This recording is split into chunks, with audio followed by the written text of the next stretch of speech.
Okay, Roadshow at FSMP. Please, next. So an overview, Pusat e-PEMBELAJARAN UMS will give a brief introduction concerning all these items. Continue. This is a small team in PEP, Pusat e-PEMBELAJARAN, and we have our Timbalan Pengarah, Puan Salmi Jimon, who is right here. Okay, and she is a very important lady who will share with you concerning pembelajaran terajun gantian. Okay, she's a pakar in this. We have our Eugenia, Puan Eugenia Ida Edward, our coordinator for MOOC and OER. Okay, so Puan Eugenia, you must belanja her minum kopi. Because it will be very important to help you achieve the KPI for MOOC and OER. And not only that, she's going to give you how to get extra marks in your ELMPT. And we mean it. These are all very important people. Puan Sami, Eugenia. You believe me, afterwards when I show you something, you'll be so happy and you better be good friends with them. Okay. And another very important personnel will be Encik Amiluddin from FPP. He's our coordinator for blended learning and training. Okay, so he will show you concerning ITEL, our new platform. Some of us will, if you've gone in before, you will say that, it looks about similar. Yes, but for many good reasons, JDMK must go on to this new version 4. Because of security of the data. Plus, there are many other plug-ins that will come along the way. All in all, is to bring in a more meaningful and interactive platform for us with our student. Okay, and of course, we have Zul. Okay, so help desk, Zul is the first to respond. And normally he responds within minutes or hours. Okay, here's our help desk. Yes. And we have Encik Wazir, our Ketua Pentadbir. We have Alex. We have Fazil. And we have Faiz. Faiz is Board Sementara with us at the moment. And he has been very helpful, okay, to PEP. Okay, please move on. The e-learning coordinators, they are the very important executive for PEP. Okay, so over here in your faculty, we have Dr. Adila. Okay, so Dr. Adila, terima kasih.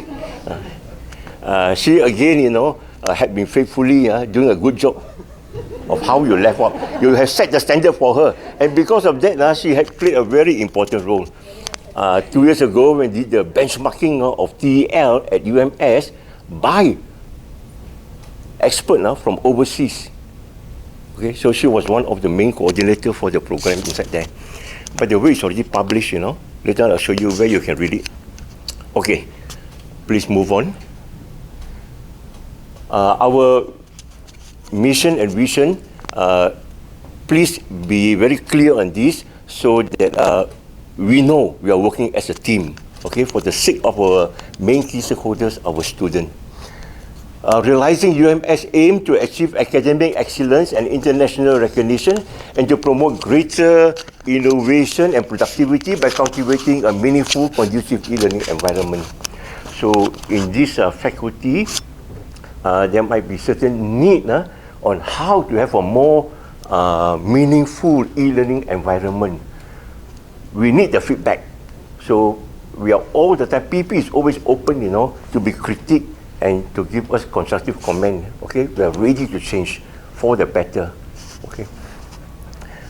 Our vision, of course, to attain the UMS aspiration to be innovative university of global standing through GOL, Globalized Online Learning, shift number 9, okay, of this Malaysian Education Blueprint, to ensure inclusive quality education and to promote lifelong learning. Move on, please.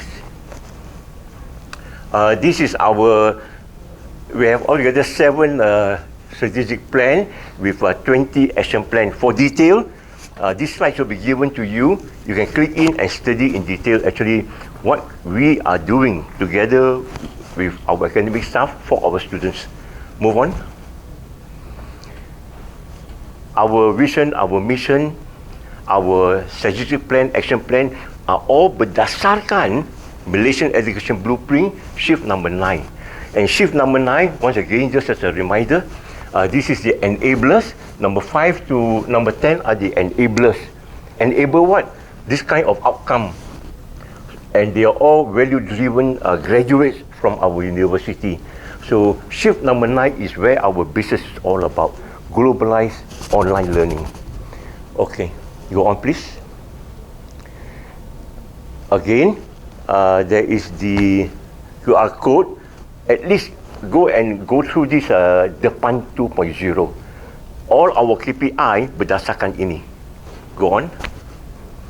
And from that Depan comes out actually blended learning, MOOC and OER. And the KPI comes from there. Move on. So according to the KPI, blended learning, the blue line here represents the target, national target for all university awam. So until 2021-2022, the target was 60%. UMS is among the highest among university awam, hitting 97%. Give a clap for yourself. Yeah. We say thank you to everybody who supported to enable us to achieve this. Move on, please. And if we go by faculty, FSMP, semester 1, 100%, semester 2, 100%. Excellent. Great job done. Consistently, very good. Okay. Congratulations, great job. So you have contributed a lot here. Please move on. Peratus pencapaian FSMP, excellent all the way. Wonderful. Okay, go on. Yeah. So that was blended learning. Okay.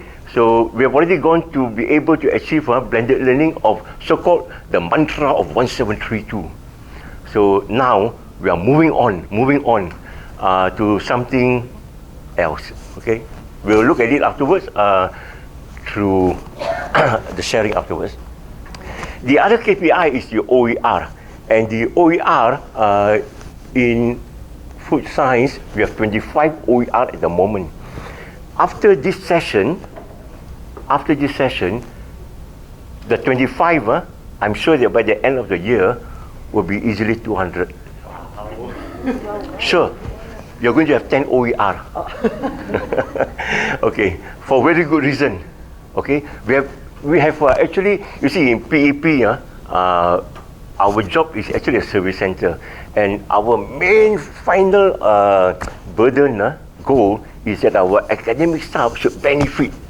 I mean, other than key stakeholders, our students, benefiting, how about we ourselves, labor, then how should we be rewarded? Okay, how should we be rewarded? Please, next. So this is a repository, and this is a very robust repository. Please remember that Commonwealth of Learning came over here to optimize our system, So in University Awam, our repository stands among a good benchmark example at the moment.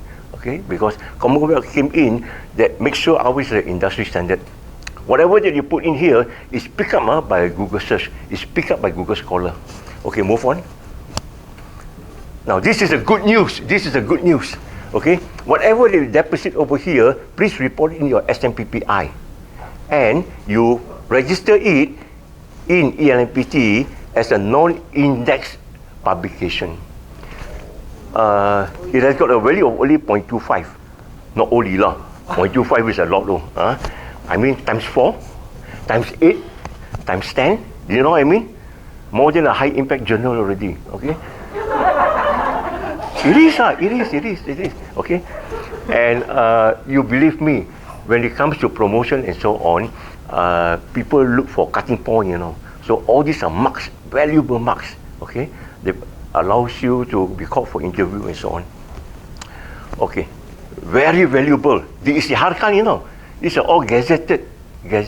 Okay, and this whatever you put in will be verified not by PEP but by actually penerbit. Our coordinator, that's why I say, you better belanja kopi to our OER and MOOC punya coordinator. She will show you the way, the secret. Okay, go on. MOOC is another one where at the moment we have 19 in production. So there are 5 from this faculty. There are 5 that have registered. I'm not sure about the status, but go on. Okay, go on. Yeah. Okay, so MOOC, again, our point Eugenia will show you actually step by step how you can participate to contribute to build your own MOOC. Okay. And again, we are expecting many to come in to produce your own MOOC. Why?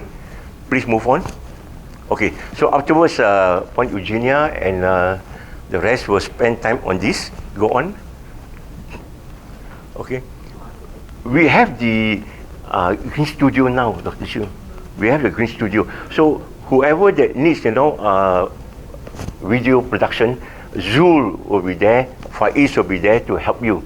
Okay. And I think you already have got some people, some of your personnel there, isn't it? Okay. You all are there already. Okay. Please move on. So it's all for all of us, So grab the opportunity. Grab the opportunity. Okay, move on. Again, MOOC, report in your SMPPI, ELMPT, and there, in ELMPT, there is a cursus MOOC, kan? Okay? Each MOOC is 1.1. Textbook already, academic textbook. It is. Okay? So, the moment you have your content, Point Eugenia will show you where to click, and you go ahead, register. Okay? And then we will help you. We help you. Okay, thank you. So, I think this is marvelous. If I'm a young man, with all of you, I'll be so happy. Terima kasih PEP. Because we really produce all this to support, to increase your academic productivity. We mean it. We mean it. We hope we can help to achieve for all of you. Go on, please. There will be challenges in our teaching and learning online, as well as, with MOOC, with OER, and with blended learning. And one of the challenges, of course, is that we want all activities to be at higher order thinking level. Okay? Especially these days, we have ChatGPT. Okay? Those of us who have not experimented, today itself, please go in, register into ChatGPT, and just give any question, your exam questions that you have been giving to your student, and ask ChatGPT to please answer this question. You won't be surprised, your students have been getting answer from there and giving to us. Okay? Our students are smarter than all of us. Okay? A long time ago, they know this, they keep quiet. Okay, and whatever they take, then they use another something called paraphrasing. Nowadays, many paraphrasing apps. So they take the whole chunk from ChatGPT, they put inside something like keyboard, and they ask to paraphrase. It comes out, you put it in, similarity almost zero. Hebat, really hebat. We cannot catch them. Benefit of doubt is given. So it means what? It means that we got to get ourselves re-educated on how to cope with this problem. We cannot stop them from using it. In fact, we encourage them to use it. Okay? For whatever good reason. Okay? It's a good research assistant actually. Okay. Especially for ourselves. Hey, you want to set question? You want to set objective question? You want to set a module? For your topic, a subtopic, ChatGPT will come in to really help you. Just type in and see, please produce module on this topic for me. Please list 10 critical thinking question, high SOT question for me. Blah. Please prepare question according to this taxonomy or whatever. Okay, go on please. So, challenges. Our platform is actually based on the activity theory framework, which means that subject are the student, and this is the outcome. So we believe that in the community of online learners, if we are able to actually set the rules within the community of our course, and then give them different division of labor, and using the right tools, of course here it can be ITEL, it can be forum, it can be even chat GPT, why not, okay? And it will bring in all kind of different outcome. Okay, so we believe in interaction among peers, among student and us. Go on, please. Challenges, of course, is engagement online, and I think afterwards Dr. Aminuddin will show you how actually we could bring in more engagement, especially engagement between ourselves with our student, among the peer groups of the student, among student and resources. Many times, student-centered learning, we expect our student to actually learn and interact with the content. And I think from research, they find that that is the most important. Okay, but how could our learning materials become more interactive? This is where Aminuddin will show you certain apps, okay, that will help us. Okay. Anyway, there are different aspects of engagement. Aminuddin will show you. Okay, go on. The TPEC model, again, governs actually why we're using technology. And we are the content expert in our own discipline. We know what is the better approach. We know better. All of you know better in your particular area. And what appropriate technology will come in. Most important is the pedagogy, the learning design. Okay, then you think about what technology to come in. Go on, please. You just click into this link later on and actually see this particular person, Alan Carrington, and this is actually the Bloom taxonomy, okay, and how he shows that technology play its part, okay, to support activities, to support the realization of learning outcome. Go on. So example, at the level of create, higher order thinking, so what are the course learning outcome, what are the activities that can be carried out to fulfill this, then technology. So it is learning design first, technology second. Go on. If you visit PEP in level 5 in FKI, there is a slogan up there, learning design first, technology second. Walaupun, Dr. Ramla, this is pusat e-PEMBELAJARAN, we don't say technology first. Okay, we say what are your learning activities first. Then let's consider what technology to use. Go on. Please visit our PEP website, which is actually built for all of us. And the PEP website has got actually a lot, more than 200 videos, because whatever activity we do, look, they are all recorded. All are recorded. So if even you miss out, or you see actually how we share it in FPP or other places, it's all there. Everything is recorded. All are transparent. During the time when the pandemic started, so TNCA at that point in time, Prof. Rashid Mail was very concerned, that we are all, not able to come together due to the pandemic. So it was his brainchild on how to actually have a place of community of practitioners among the lecturers. And this is where you can share your innovative practices with your student. Whatever that you share over here, the TNCA will give you a personal certificate, okay, of thanks. Okay, just click to this, okay. Now it's TLCOP. Okay, and then click to this, fill in, and we will contact you to do the rest. Okay, go on. There are various publications that's available, and these are also for students. It's also available in PEP website. Okay, go on. There's also we have a policy, and UMS actually is very privileged you know, that UNESCO, of all the university awam, pick UMS to take the lead to produce the, we call it inclusive open education resources policy. And this policy, by the way, is the first of its kind in the world and is benchmarked by UNESCO Paris at the moment. Okay. And you can see the UMS logo, kan? Okay, so we took the lead and all university awam people are here. Okay, go on. By the way, this is available online at JPT, Jabatan Pendidikan Tinggi.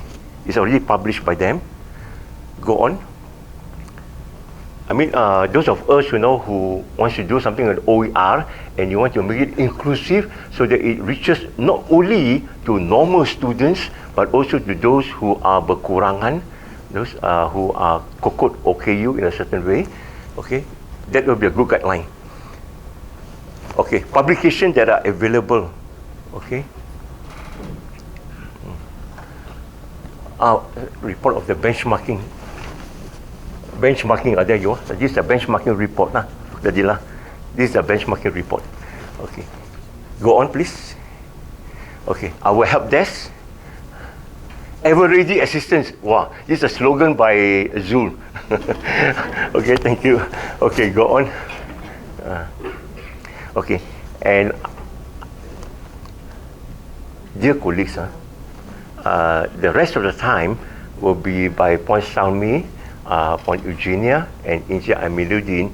Please set your focus on every word that they're saying, because they are going to help us to see how to fulfill our KPI, how to maximize and optimize the use of platform ITEL as well as our PTG. Okay, how to make full use of it. And as I say, you know, more important than that, help you to increase your ELMPT marks. Okay, I end up by just showing there was a ITEL launching recently. So let's play this.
Introducing a learning management system, ITEL, version 4.0, University Malaysia Sabah. ITEL at UMS Interactive, Innovative, Technology-Enabled Learning. The UMS Learning Management System is part of the Digital Learning and Teaching Space Initiative. ITEL at UMS was developed with the joint efforts of the Department of Information Technology and Communication, JTMK, and the Center for E-Learning, PEP.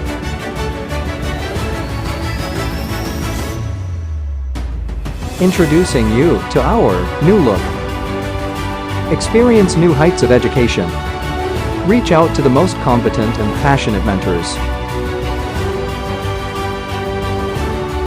Great learning experience. Categorized activities or resources. Make it easy for users to add materials according to learning objectives.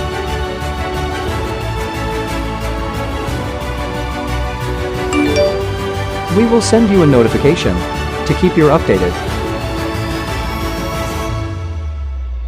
Addo Editor. Enhanced accessibility for screen readers and keyboard navigation in Moodle's text editor.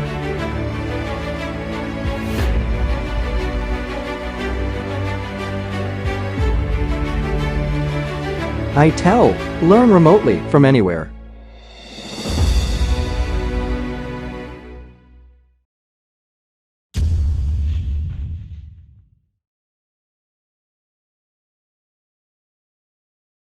Yeah. Okay, so how to register for MOOC? So we change some things to make things easier for everybody. So let's go through the first step.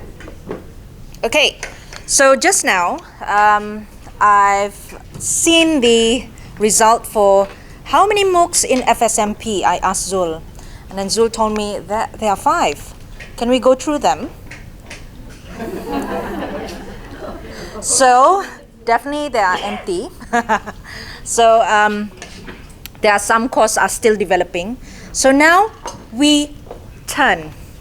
Okay, so we want you to develop first before we publish it. Okay, so develop first, then publish. So currently the ones that are still developing, we don't publish that one yet, because we will take a look at who completed the MOOC in ITEL, then only they can be released to public. Okay, so this time, okay, you will need to go to the PEP website, and then you have to fill in the form and retrieve the latest template. Okay, so this template doesn't require you to fill in week 1 what do you need to do, week 2 no longer need. But this time we will give you a link directly for you to develop your MOOC. Okay, so we will give the time frame within 6 minutes. 6 months, sorry. 6 months. Okay, so 6 months you have to develop. If not, we will then definitely give you a poke. Hello, are you there? Okay, so 6 months, you will need to develop your MOOC within 6 months. And then after you've done, definitely you need to fill in another form, which we will ask who are your reviewers.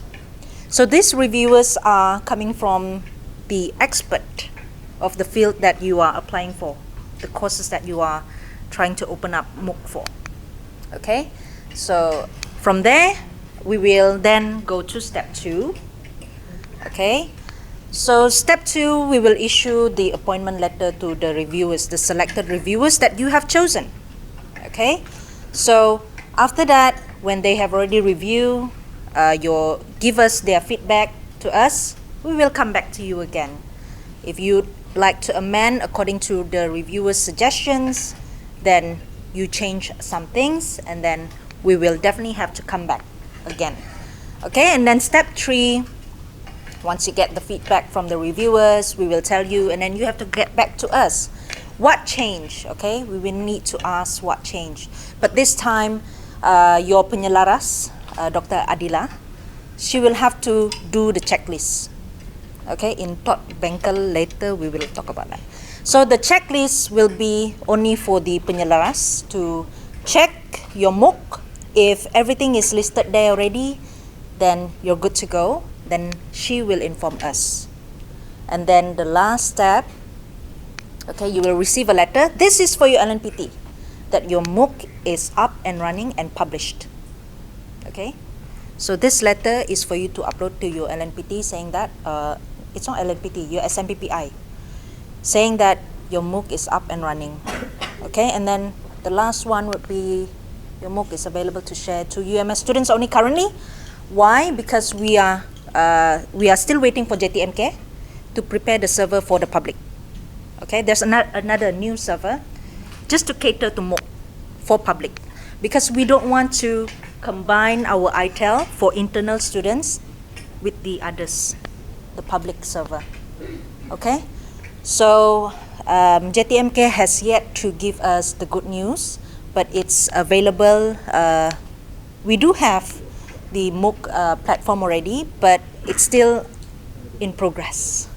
Okay, all right, so currently it's our students only for now. Okay, let's go to my slide. Okay, so this is for MOOC UMS for 2023. So I'm not sure whether this year, how many FSMP asked for MOOC? for, yeah, the KPI for FSMP? The KPI 3. 3. They exceed according to our. Yeah, last year was 3, but you've got 5. Okay, so this year another 3. Another 3, yeah? Okay, so, another 5 also can, no problem. Okay, let's go to the next slide. Okay, so the presentation outline, get to know the application. I've already briefed you guys on that. So what I'm going to go through is to how do you need to create your MOOC and also your Creative Commons, the license that we usually use for MOOC and OER. Okay, let's go to the next slide. Okay, so the next slide, again, landing page, okay? Basically what I refer, because previously, Dr. Kenneth, we use COL, Commonwealth of Learning's template to apply for MOOC. But now we take a look at Malaysia MOOC. Okay, so most of the universities in Malaysia, they use a lot of outside server, which is Open Learning, okay, Udemy, okay, but we are trying to use our own server. So what do they have? Landing page, which is laman promosi. So you need to promote your course. So what are the things that you need to have? Definitely you need to have your course synopsis. What are the learning outcomes for the course?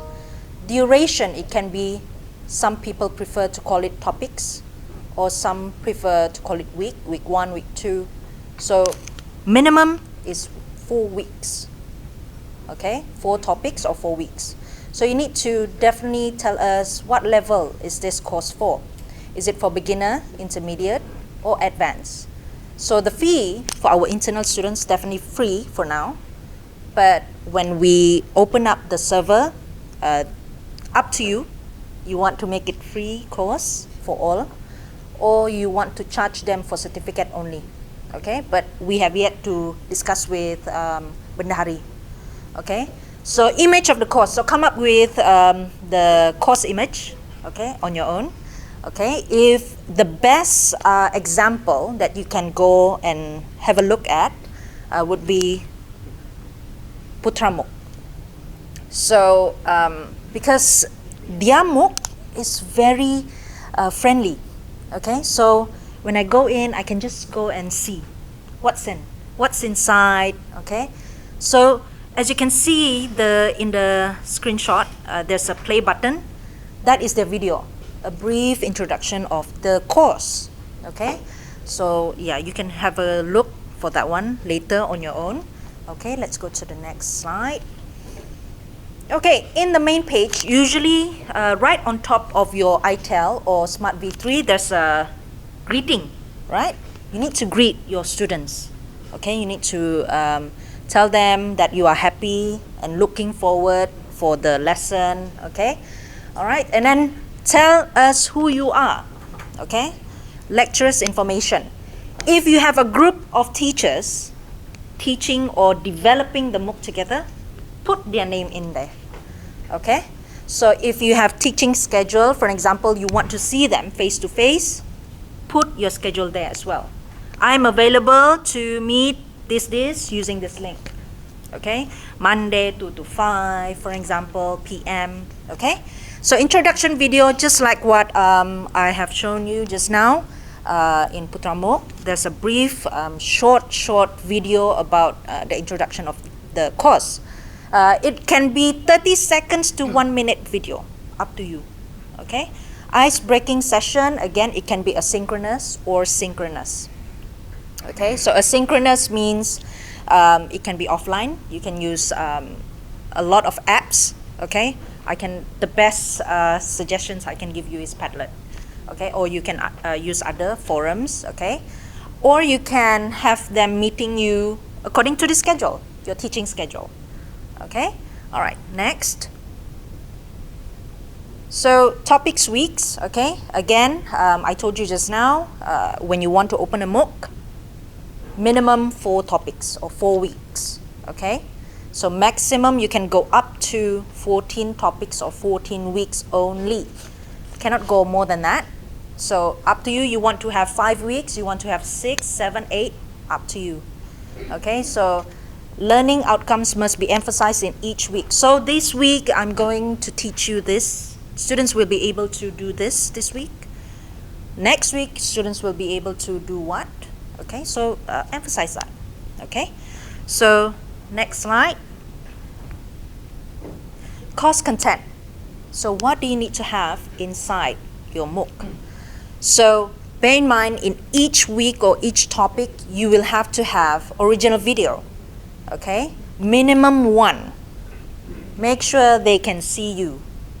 Okay, so it can be in the form of you presenting in a PPT, or you go to our U Studio. It's free for MOOC teachers or developers.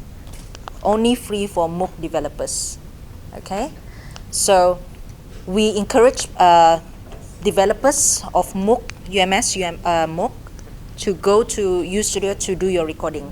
Okay, so at the end of the video you must have the information like who are the presenters. Okay, maybe you are in a group. Okay, you can introduce the presenter towards the end of the video.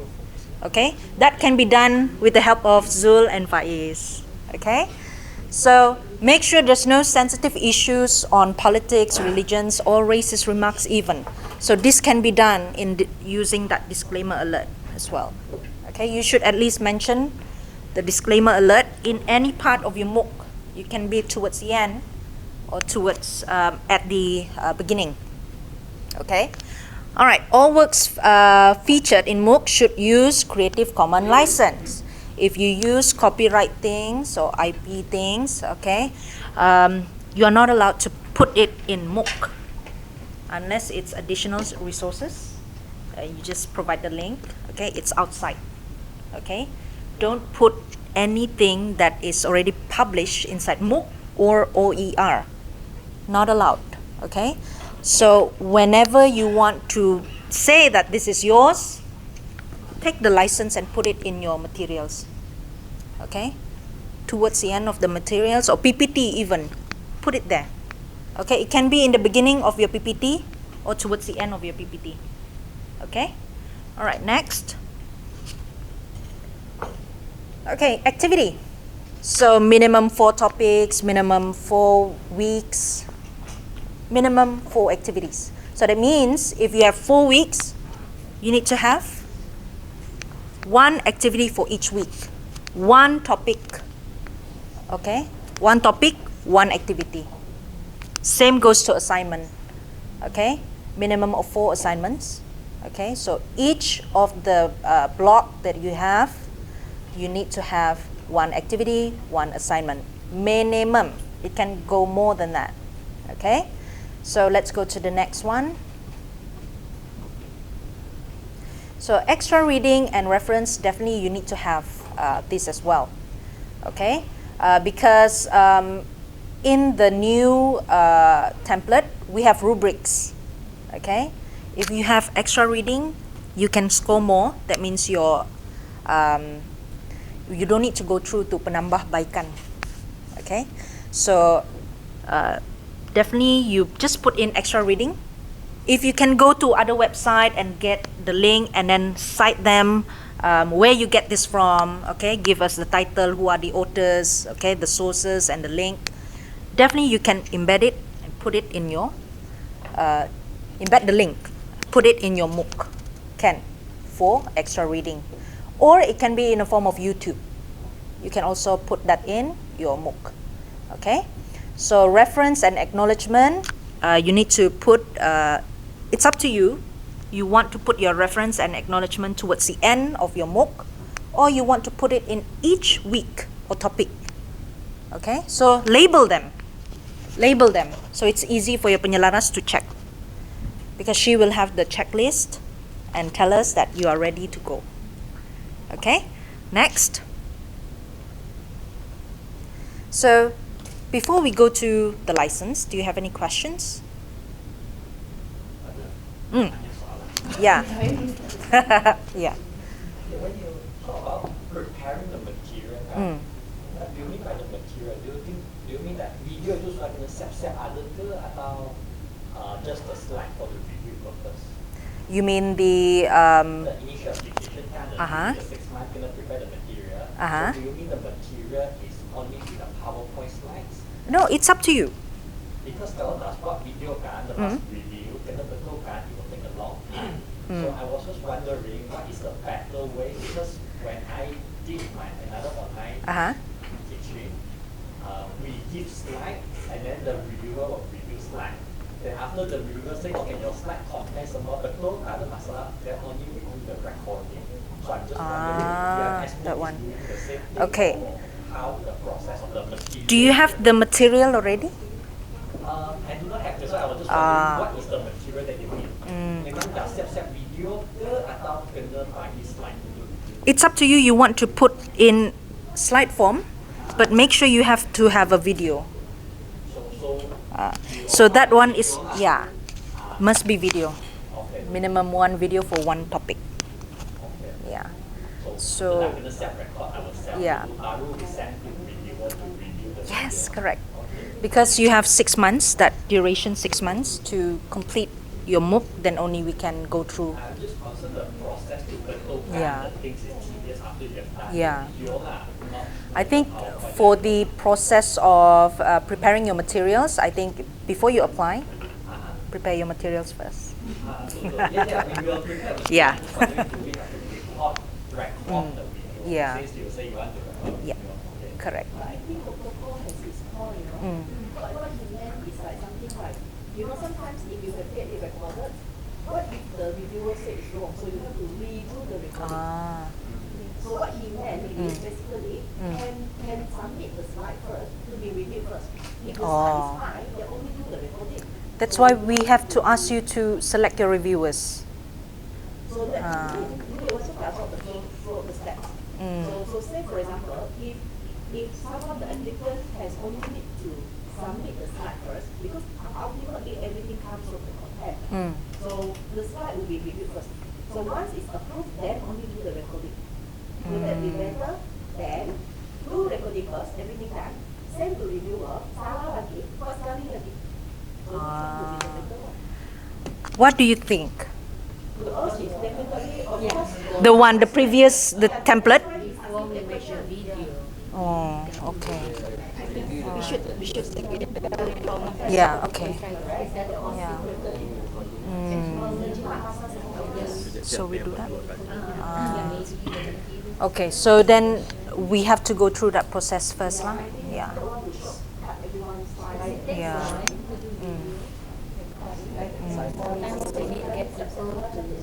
How long is your video recording? It depends on their Okay, I think I need to let you guys know. MOOC, we don't allow more than 10 minutes video. Better 3 to 4 minutes. 3 to 4 minutes. One video, 3 to 4 minutes. Not 1 hour long. No 30 minutes. Cannot be more than 10 minutes. Maximum 10 minutes. just short one. Short. Yeah, very short one. Yeah. But maybe we can review lah the process because Yeah, the process we will review it again. Okay?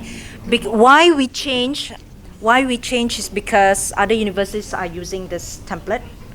So we thought it would be easier for everybody. But since FSMP think that the process have to go thoroughly through the reviewer first, then I think the reviewer part will be in front. Right? So reviewing, then only you record, then another different time for that one. Okay. Again? I did apply the book like Yeah. years ago lah. Ah, So okay. it was sent for review. Ah. I was sorry to say lah, I think the review process kan terlalu brief masa itu because the reviewer only based on your learning outcomes and assessment. They didn't okay. read the slides.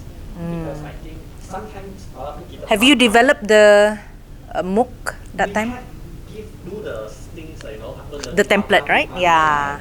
So masa itu I find the reviewer only review that. Yes, So correct. I think it is good that macam like the material because walaupun kita expert kadang-kadang kita mungkin terlepas Yes, pandang correct. something. So that when you read the slide, they ensure the content is tak ada error lah. So I think it will be better our review process bukan kata just review the learning outcome. I think our review process should look into the content. Content, yeah, As correct. well as all the assignments. I think the part to transform the slides into video can be done after the reviewing process, so that it's not dua kali.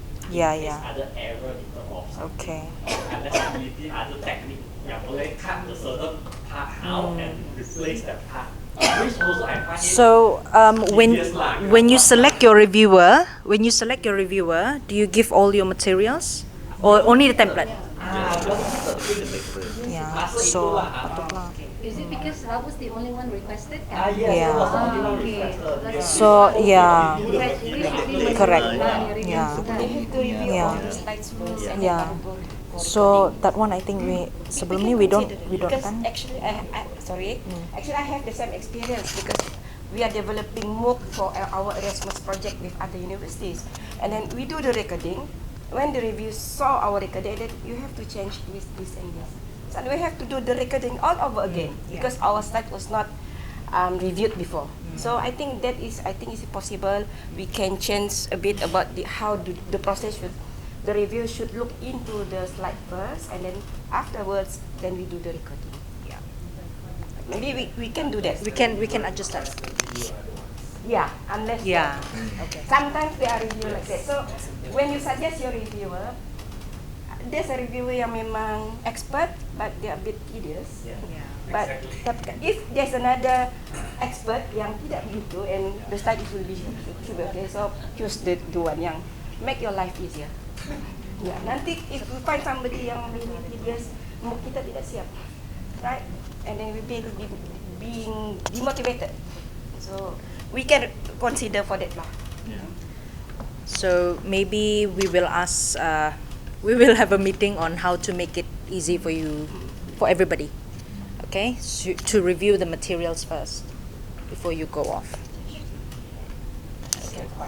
Can we just record our content through PowerPoint? for Can. example? Yes, can, And no just problem. Submit the video lah.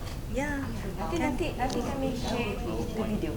How is Kita sharekan ke video nanti? Silakan to the lecturers macam mana mau buat, either give terus bagi video ataupun give the content dulu in written form kan? Yeah. Kan? So ada orang yang prefer dia mau Yeah. record terus, ada yang prefer dia mau bagi dulu content dia Yeah. in written form and for the review. So perhaps it's good if we can have both options lah. So some slides they will only include keywords. It's not full form, so it's better to explain. Tapi ya itulah some different features, different approach. I have another question on the course content you mentioned just now. The person has to be shown in person in the video. Yeah. Kan? Jadi kalau macam just wondering lah, kalau macam ada lah yang mau kreatif sikit kan, dia mau guna animation tapi ada narration, dia punya voice dia guna, is that okay? Then up to you lah. Boleh juga. Because we don't compulsory, we don't make it compulsory. But it's just that your learners need to know to see you. So that's why I say greetings. It can be in the form of video. I see. Yeah.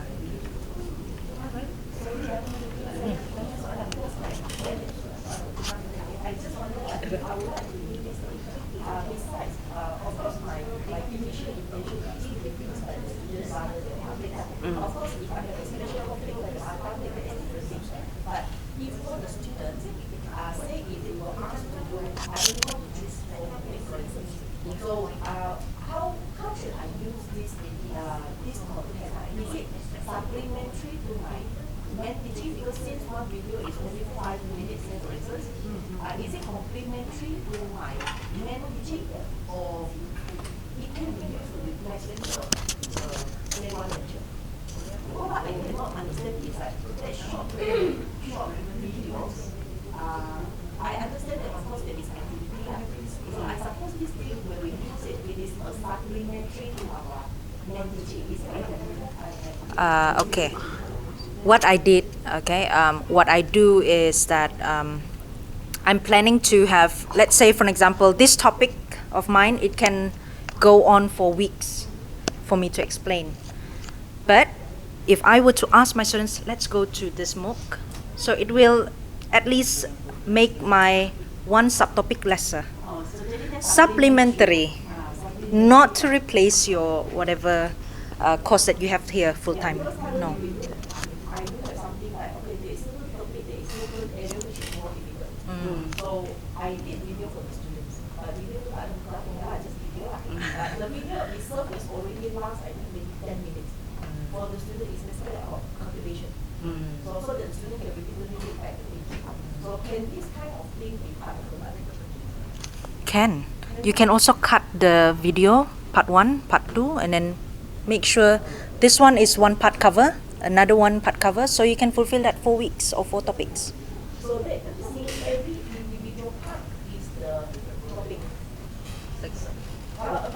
For example, learning outcome 1, you teach for the whole 4 weeks or 4 topics. So you separate them. Don't make it as one full course. One topic for one MOOC. Yeah. Because I initially thought that this is to replace, but actually it's supplementary. PTG is to replace. I will share with you how to do Yeah. PTG. PTG to replace. Yeah. If they attended the MOOC, we going to give them a certificate. Also, there is no certificate that they completed this MOOC. Up to you. But then again, up to you. You want to give them certificate outside, then up to you. But then again, because since we are not charging, this is only internal, then up to you. But when it comes to the new server, certificate requires signature from VC, if I'm not mistaken, because other universities are doing so. So that is charging. But it's only a digital certificate sahaja, itu pun nak charge kan? Itu for public. Yes. Ya, betul. Penjanaan. Yeah, penjanaan. Yes, correct. But is the creator, the owner of the content Get paid. Penjanaan ya. Extra income. Betul. Penjanaan ya. because if you want to give a cert, I mean like with our field for instance, maybe it has to be a full topic on some, a full topic on one topic lah. Bukan macam we teach, we give supplementary kan. Like for example, if we want to create what, basic food hygiene. So adalah one topic. Yes. Yes, correct. Dalam basic food hygiene, when we teach 14 weeks, maybe if you want to do for our student, I think supplementary, not the whole content. Correct. It would be good totally because later on you can go for public and you can make money also. Correct. It's more interesting. Yeah. Itu micro credential tu. Actually, Yeah. Micro credential. kalau kita tengok yang dalam other university, what other university are doing, they are actually charging some fee lah, some sort of fee lah when it comes to assessment ataupun sijil to get the sijil. If just for the content, it's Oh, maybe you can do certificate of attendance. yeah, you can do that. That's one is Yeah, to attract participation. Yeah. Tapi kalau kita It's free. If certificate for attendance. Timbalan pengarah cakap recorded. Yeah, but because that one is certificate that they certified you for that, and you have to pay for it. Yeah. But this is only for attend the course. So just give the, janganlah kita lu kedekut sangat to give. That means there will be assessment that they have to see for. Yes. Correct. Attendance tak payah lah, you just hand Yeah. Correct. enroll into this Yes, course. enroll. Yes. It's different from our certificates lah because in Yeah. FSMP we do have certificates. Yeah. Like from Ministry of Health. Yes. Oh, they- Halal and all that, very different. Huh? Yeah. Just attendance lah. Yeah. But we do have courses and then we charge the public. It's like maybe for food safety, hygiene, Yeah. and then we charge. Micro credential. There is MC. Yeah. Kalau certificate kan itu something to do dengan bacaan micro-credentials lah kan. Yeah, This is micro credential. Properly, the full assessment, everything Yeah. memang lengkap. Because now we are talking of, initially my thought was the MOOC ni, the difference between MOOC and OER ni macam very simple lah kan. This one is more systematic, more structured, all assessment, all the complete course. But now that I understand now, my new understanding is that this is tidak juga lengkap the whole thing kan. We just mungkin we just got the macam supplementary saja lah, tempat previously was like pretty much the whole course. Yes, correct. Yeah. Previously it was like that. But the advantage of this, you got your points for publication, I think. Yeah. Is it publication? Yes. Prof. And SMPPI kan? SMPPI. This is under general publication, non-index publication. Which is quite high. Yes, correct. So once this book is developed, the platform to host it will be smart retreat UMS. ITEL. MOOC EMS kan? Atau ITEL, this one dalaman. ITEL. I'm just wondering kan, because we are going to share the video over the platform. So what is the recommended? Oh yeah. Really? Oh, you have that? You can use the microphone already on the. Okay. You can use your microphone. What is the Use your mic best way to share the video? Ini pun nanti maybe the same question for the PE lah. Because other issue like student upload the video into YouTube on their own channel when lecturers share it. And I also come across with some of the online learning here actually are just slide by slide that the person can keep on click slide in this, so they can repeat using the Adobe presenter lah. So I'm just wondering for this ITEL here, platform dia macam mana? Is it in the YouTube and then we upload ke atau how is it going to be? It can be from any platform. I can also upload Canva. Oh, okay. I can also upload Google Drive. What is the recommended to avoid violation of If you don't want your students to go and upload in YouTube, then go ahead and upload in YouTube first. Yes. Yeah. You do it, don't make it as private, don't make it as public, but make it as unlisted your videos. So the recommended is we upload into YouTube as unlisted and then we put into the platform. Yes. You can even link to OER, and then you get that OER link and put it in your MOOC. So you can see your hits, how many people can go your video. So, if I may add, if you are using your video, it is advisable for you to put it in the YouTube first, so that the size is compressed. And then when you embedded that video in the ITEL, it's not heavy for your page to carry other video. So the best way is to convert it into YouTube first, listed, put it unlisted, and then transfer that into the ITEL. Yeah. So another question is we do this as part of the assessment. So is there a way that we want to do a pre-enrollment quiz that Oh, that one, you reserve that one for him. Yeah, I can't answer that. ITEL quiz. Okay, go ahead. Do you allow non-USS member to become the speaker or the instructor for the Oh, this one, I think, Prof. Ong or Salmi? For security reason? Speaker. For speaker. speaker. As a speaker, not As a speaker? I can. Boleh. Yeah. Because it's that person name. You're saying that the speaker, the invited speaker. Outside UMS. second or third speaker? Okay, sure, can. Because I'm also doing that. But if you are recording that one, so it's the same process. So you can embed that video using YouTube. Memang it's a very good suggestion, that other than your sharing, you can also include some gurus from other places, from other countries, as long as they understand it is used not for any commercial purposes.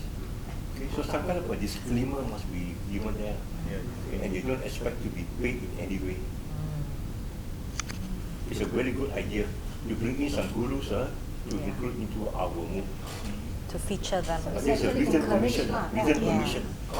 Must have written permission.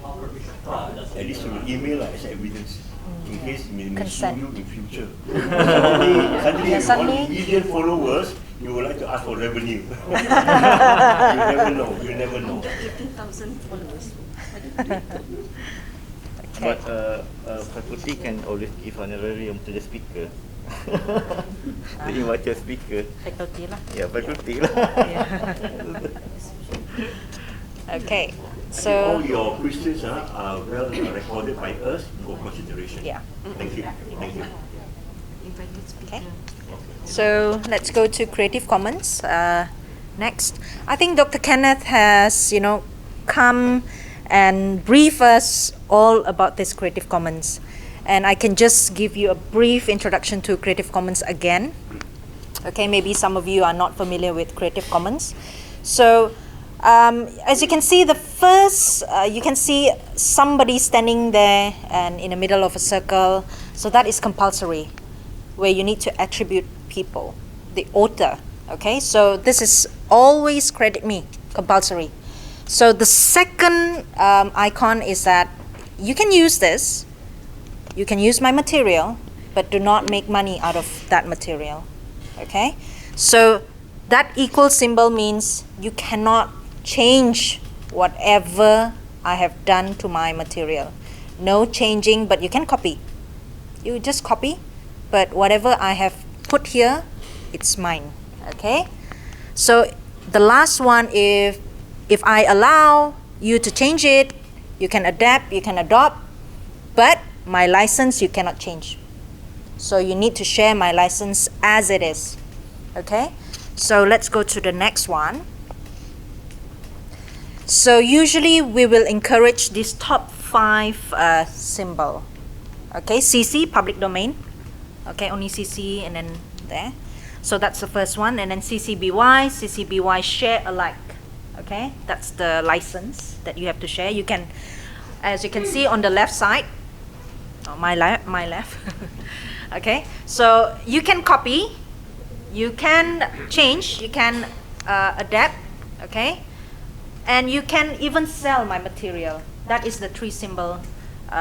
What it says about that 3 symbol. You can even sell my material. Okay, so the second column, okay, so that is CCBY non-monetized. Okay, you cannot sell. You can only copy, you can adapt, but you cannot sell the material. Okay, and then the 5th, CCBY, money, no money, and then also share alike. Okay, all right, so that one.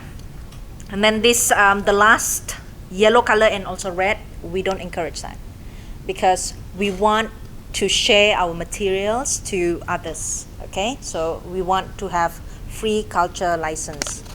Okay, so I think next. Okay, so do you have any questions on Creative Commons? Yeah. Saya tadi yang kalau dia kata cannot sell tu, in terms of selling tu yang macam mana? The material. Material. When you they allow you to share, to change the materials, okay, but you cannot sell. For example, you put somebody's work in the book, and then you are going to sell the book. Okay, satu. Okay. Kalau katalah kita buat macam ada training, lepas tu kita bagi Fee. sebagai kita punya macam template kan? Jadi dia punya material tu dikira selling juga tak? Kira selling ke tu? Because the cost. The cost tu dah ada fees kan? Oh, okay. Because I think they're recording this, kan? Okay. Yeah. So, Prof, as she was saying, she said she's charging for the fee for the some course, but they are using the materials to present the course. So, does it call as monetize the work? I thought it's make money kan? Yeah. So if you are using materials that has got the non-commercialization thing, and then you produce a module or produce a course out of it and make money out of it, not allowed. Yeah. So you must look for materials that have got no non-commercial sign. The one, the top 3. As long as tak ada NC itu. Non-commercialization. But It's if a it's your, specific ruling, that's all. but if it's your own material, so do you do that? No problem. No problem, you can sell. Other people punya? Yeah. Yeah. Your own can. Kalau sendiri. The basic difference is that all materials in the internet are by default the C there, all copyrighted. Copyright. And copyrighted simply means you can only use that material if you get approval from the author. The main basic thing is getting permission, getting approval. Okay, the C. While the CC simply means because the copyright here means by default copyright, full copyright. Okay.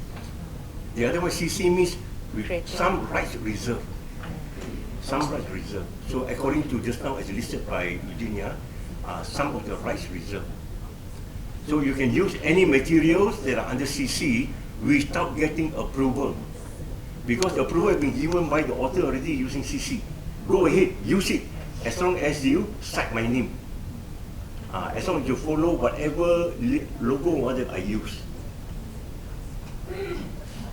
Thank you. So we say NC means non-commercialization, then don't use that for making money, that's all. Yeah. Simple as that. If you are going to creativecommons.org, let's say you found a material with that license. When you click on it, they will tell you what you can do and what you cannot do with that material. So you just click on the sign. So it will take you to what things that you can do with the material. There's a list of that. Yeah, Dr. Ko. Yeah. Just to follow up the question. Hold on your mic, please. Hello. Okay. Hello. Yeah, we can hear you. That's like sorry, Prof. Just wondering kan, kalau kita look at some journal articles, because sometimes we want to screenshot some of the research finding from a journal articles, and this journal is not open access journal, so it's C towards the journal lah, contohnya. So meaning we have to go to the journal and request permission. Then only we can screenshot the graph, the tables. Exactly. Even then, that's right. As simple as that. Just as long as you don't put in MOOC or OER. Okay. But for your class 1, up to you, right? Yes, Yeah. correct. But don't put it in MOOC or OER. Thank you. By the way, there's actually also a rubric. I don't know whether there is also a rubric, on actually how to mix all these different CC license product. Okay. If the, let's see how Eugenia show, and then if there is, later on we can add for you. Okay, go on. But yeah, I think that's the end of my part. Okay. That's the end of my part. Because this is only brief ones.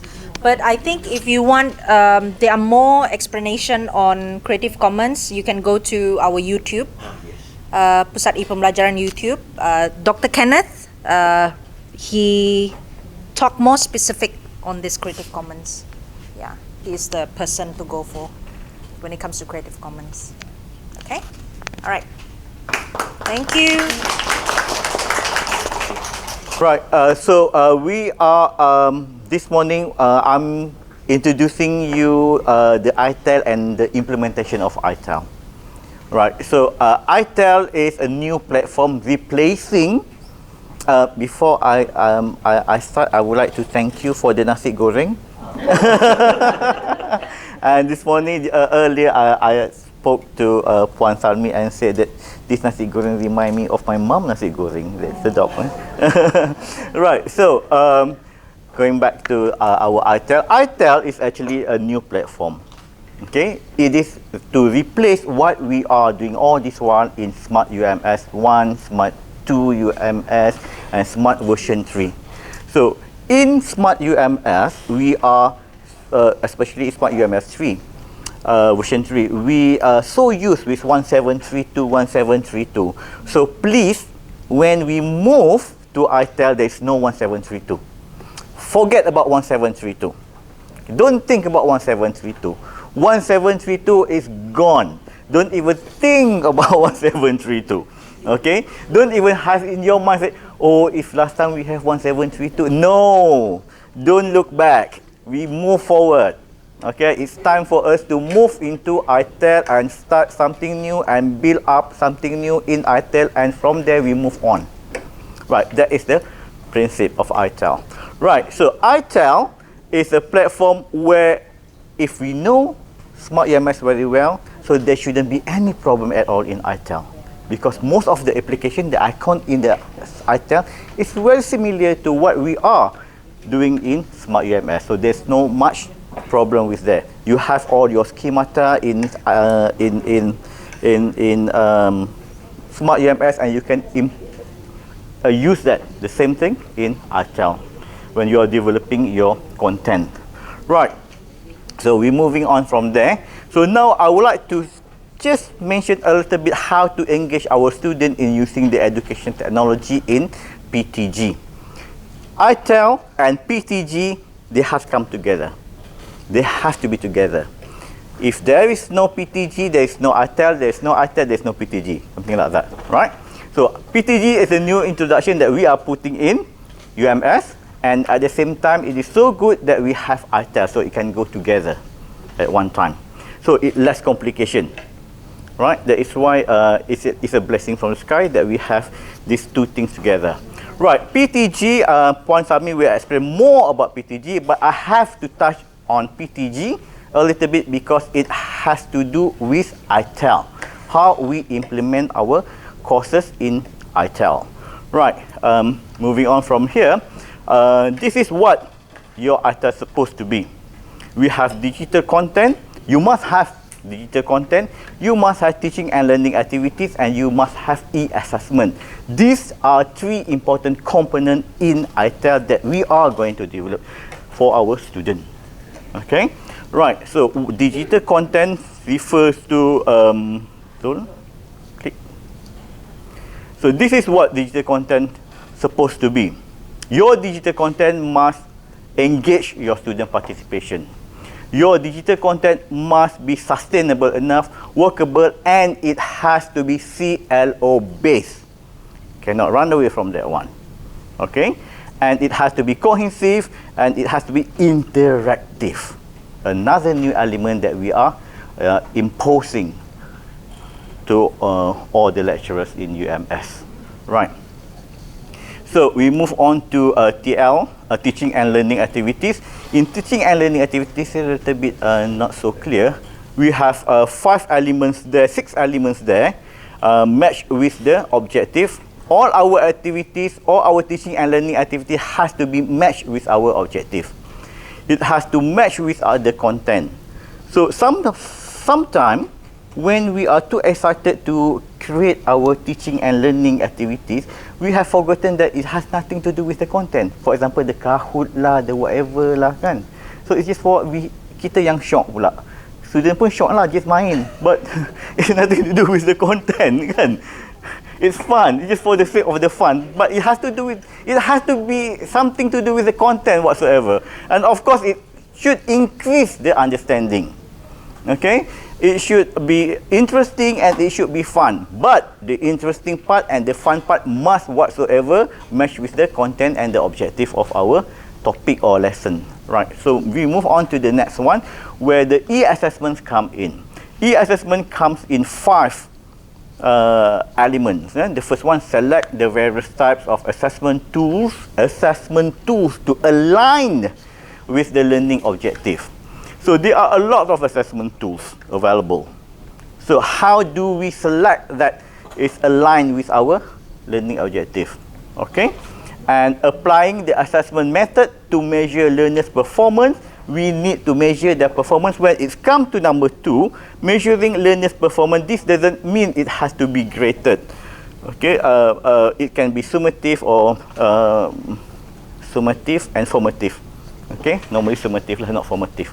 Right, so apply the assessment tool in the module that we develop. And number 4, apply a relevant rubric. So we must have our rubric there.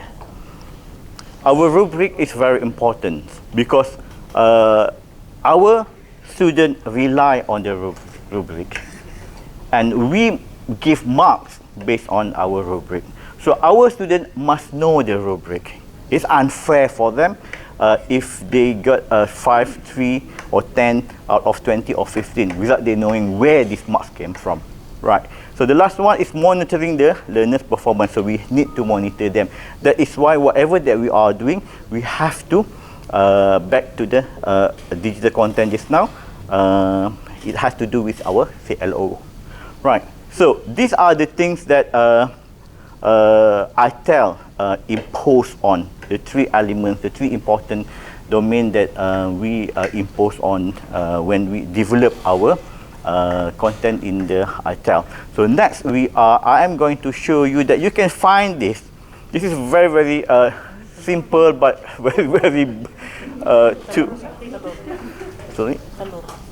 Yes, somehow it's just not round. I don't know why it's supposed to be a round one, but you can Google this one easily. Just look for Alan Carrington, so you can find this one. So once you find Alan Carrington, type Alan Carrington, and you will find all these wheels. He has many wheels, and in there are many modified wheels.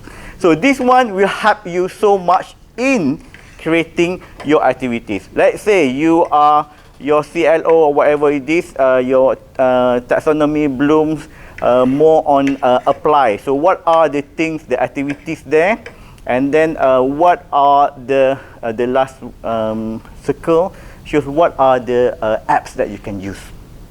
It helps us so much and it makes things easier. And if you look for more in Alan Carrington, you can even see with the specific word to show the activities that you are going to use. All right. So it's easier to just copy and paste and generate some idea and get inspiration from this. Okay. So next one is how to use the ITEL platform as it is on the PTG. Right, PTG is pembelajaran teradun gantian. Okay, so remember PTG is what PTG different than before PTG? PTG is substitute. Okay, before this what we are doing is synchronize, asynchronize, and all this PKP is just to support our teaching and learning. But PTG is to substitute. So 2 different things. No more support, but this is substitute. Support, we support what we are doing in the blended learning or this one. We just support our teaching and learning. Okay, using the platform, blended learning. But here, now, next semester, using PTG as a substitute element. Substitute us. Okay, so that is Puan Sami will explain on that. Right, from here, PTG, using PTG in ITEL platform, we move to the next slide, so please, thank you. Right, I would like to show you the percentage distribution based on the STL, or PTG 40-40-20. So this one has to be decided by the faculty. 30-40 SLT, student learning time. Student learning time. SLT. SLT, student learning time. STL, substitute teaching and learning. Okay, PTG. Right. So, right, 30%, 40%, and 50%. This is up to the faculty to decide, but we cannot run away from the 30%. Okay, so because the 30% is the minimum, and all the faculty must go with 30%. Right. So this one is just an example of how to use 30% for 40-40-20. 40-40-20 is replacing 1732. Yeah. Okay. So there is no more 1732, but we are using 40-40-20 based on the percentage lah. There is a percentage distribution. Right. So we have. This one is based on the 3 credit hours because most of the courses in here are of the 3 credit hours, but I'm sure that you have 4 credit hours as well. Maybe you have 2? Yeah, 2 credit hours? You have 4 credit hours. Yes, that's okay. Puan Sami has that chart. I need to touch a little bit on this one so that we can go deeper from this one. Right, next zone. Right, so this is what is meant by the 30 credit hours. Yeah, this one is 30% FLT. This one is FLT, not FTL. This one is FLT. Right, it made me confused. Right, so 40%, 40%, 20%. So 40% learning materials, 40% learning activities, and 20% learning assessments. Okay, so they are 14 hours, 14 hours, and 8 hours, and total up 36 hours student learning time equal to 4 weeks. Meaning to say, for 4 weeks, we have to implement PTG. 4 weeks. So how do you use these 4 weeks? It is wajib, yeah. This one is wajib, yeah. The 30% ini. It's up to you. How do you plan that one? But it has to be shown in your table 4. It has to be indicated in your table 4 which topic that you are going to do the PTG. Okay. So you have to plan very well. Maybe before Raya, during Raya tak ada, after Raya, and then during one time nak pergi conference, and then one time lagi hendak pergi bercuti ke luar negara. So you have 4 times. Plan that well. Plan your holiday. so that you can be away. But this is your lesson still on. Okay? It's so flexible that you can choose any from the 14 weeks itu. Any topics. Okay? So but then again, it has to be shown in your table 4, and you know that everybody knows that table 4 has to be endorsed in the program, and then before the class start and everything. So timbalan dekan academic will just sign approve, so it's on. Okay, all right. So in case you think you need 40%, what my faculty practicing is 30% is like everybody has to go for 30%. But 40% and 50% we have to write letters untuk dapatkan kebenaran from the dekan. And that is only granted for those who are ada jawatan pentadbiran. Okay, so they need to go meeting lah, apalah, all those things. So it has to be formally, sebab it has to be endorsed earlier dalam table 4. Alright. So we move on from this one. 4 weeks. So this is how my suggestion for the implementation. 30% PTG for 3 credit hours, 36 SLT. Right, we have 4 PTGs. For PTGs 1, PTG 2, 3 and 4. It's up to you how you are going to do that. But in your ITEL page, you have to indicate that this is PTG. Okay, you need to indicate that as PTG. Right, I put there, this is true, we have come to the, we have finalized how much or how many that is need to be included. So we think that it is appropriate to have 1 learning material, 1 learning activity, and 1 e-assessment for every PTG minimum. You can go more than 1. This will be audited. Okay? This will be audited. For example, if you use video, make sure that you are not exceeding 10 minutes the video, because 10 minutes video is equal to 1 hour. Alright, 10 minutes video is equal to 1 hour. The question here is, how many of us here syok tengok videos, educational video for 10 minutes? Kita nak ke depan kan? Cepat ke depan. Forward. So that is why just now Puan Eugenia said it is best to have maximum 3 minutes. Minimum. It's good to have 3 minutes. Okay, so 3 minutes video pun kadang-kadang tu mengantuk nak tengok, nak bagi habis kan. Yang tu pun kita forward ke depan. Right. So there are ways to do that one. Okay. We will teach you how to maximize the use of video during the thought bengkel nantilah. So 5 representatives from the faculty will attend the talk, and we will show you how to maximize the use of videos in our teaching and learning. Right. Untuk learning activity, those are just example I gave kat sana, ya. Lecture notes, extended reading material. Okay, extended reading material. When it comes to extended reading material, most of us thought extended reading material we just bagi the article, journal article. 2, 3, 4, 5, 6 jenis journal article in one folder full of journal article, 10 journal article. Have we thought that each of the article comes with at least 8 pages? 8 to 15 pages. And some of our UG students don't even know how to read all those tables apa semua, kan? Dia tak faham, tak masuk akal untuk dia baca dan interpret all those. Okay, so tak payahlah bagi sampai 10, sebab I found 300 over input dalam Smart UMS. So that is why kita tak boleh lagi buat what we have practiced in Smart UMS. There are faculties yang using that one as a dump site. We don't want ITEL to become a dump site.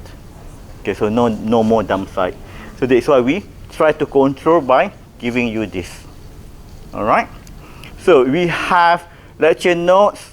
Standard reading material can be in the form of infographic. It's just so simple to transfer the information from the article into the infographic, kan? So bagi just satu keping saja, it's considered as standard reading material as well. Right. So for learning activities, since we are away and student might also be away, so Como Space is one of the best way to have discussion, group discussion. If you have not explored Como Space, you can start explore on Como Space. In Como Space, the student can group themselves in one group and they can discuss. Other people cannot listen to them. We can even create the environment by the beach, in the lounge, wherever that we want to. And when we move to that group, we can listen to what they are discussing, while other group cannot listen. Okay, so it's very interesting, Como Space. Right, and then you can have topical quiz or you can put assignment there. Because let's say PTG1 is week 1 lah ataupun week 2. Don't do it in week 1, rugi ya. But in week 2. So week 2 maybe you dah start bagi assignment, kan? So you just use assignment as one of the PTG in the e-assessment. Okay, just put a folder so that you create the folder for them. You create deliver all the assignment so that you know that the assignment they must be submitted by certain date, 2 weeks from now ataupun next month, the following month ataupun 3 weeks from now. So it doesn't matter when the submission will be, but what matters is you use the resource assignment in the PTG1 for the purpose, that is also for the purpose of auditing. Alright, so PTG1, PTG2, PTG3 and PTG4. Do whatever that you want to. You are the master of your course. You know your course very well. I don't know your course. You don't know my course. So the most important thing is, next slide, use the correct resource icon. Right, this is when you click add an activity or resource, this interface will appear. When this interface appear, so make sure that you use the correct icon for digital content, for teaching and learning activities, and for e-assessment. Right, if we are looking at this, the blue one is actually color coded. The blue one is they are for learning content. So for your content, and the green and the orange is teaching and learning activity, while the pink are for the e-assessment. But there are a few blue in the activities. So we are trying to sort that out with the TMK if we could, to transfer all the blue and to class all the yellow, the orange and green together in one cluster. So there are 3 clusters, it's easier. Right, what is missing here compared to what you got in your Smart UMS is synopsis. There is no synopsis there. But we will talk about how you can put your synopsis later in thought. Okay? So in thought, we will tell you the structure, how to structure your LMS using ITEL. All right? So you have that nicely arranged according to section. We make it into sections. Okay. Next one is, this is what I think everyone wanted to know. This, how to restore your course content from Smart V3 to ITEL. Right, what I'm going to show you here is more on, just regard this as a roadshow, okay? It's not a bengkel ataupun hands-on, right? But we will give you the poster later, how you can do this step by step. But now we have 7 steps. Thank you, Zul, for coming up with this idea. Right, the first step, what you are going to do is, of course, you have to log into your Smart UMS account, as usual. Right, Smart UMS account is still available, but there will be no maintenance on Smart UMS 3. Okay, so all maintenance is stopped. So focus will be on ITEL. Okay, but you still able to log in. Right, this is the typical step 1. And step 2, of course, you have to backup. Go to your course and backup the course lah, yeah. And then step 2. So once balik atas. Once you click backup, what will appear is all these things. So you just click whatever that you want, or don't click whatever that you don't want. Unclick or click, okay, to restore. Okay, this one you will see it.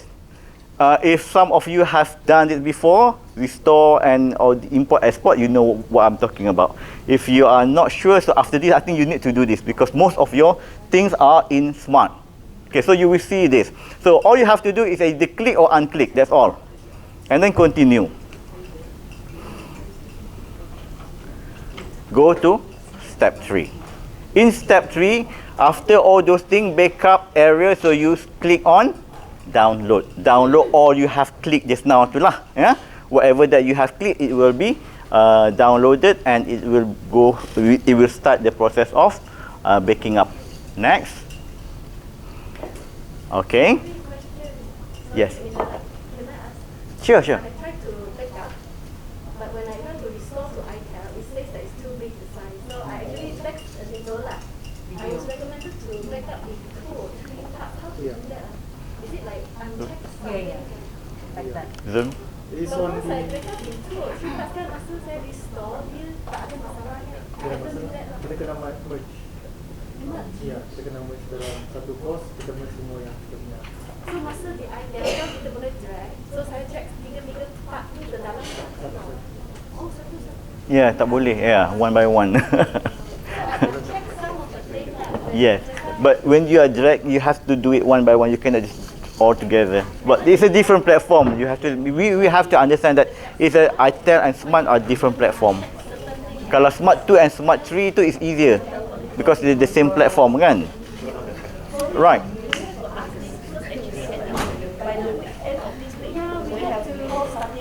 Yes, I know. Is your video fully embedded in the Smart 3? Video, I have URL link. URL. Oh, okay. But I have too many material. I guess. Okay, sure. Okay. Better. Okay. Mungkin. Okay, Zul tunjuk. Kita bengkel sekejap ya.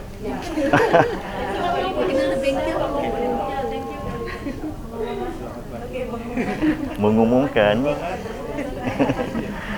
Right. Biasa kita akan login dalam Smart V3 dulu, kemudian kita pergi course. Kita course pula. Boleh minta satu contoh course apa? NB 502. NB 20.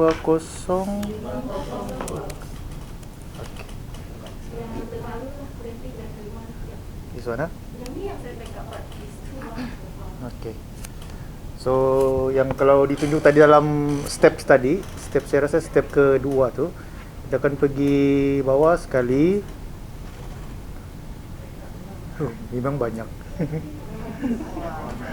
Wow.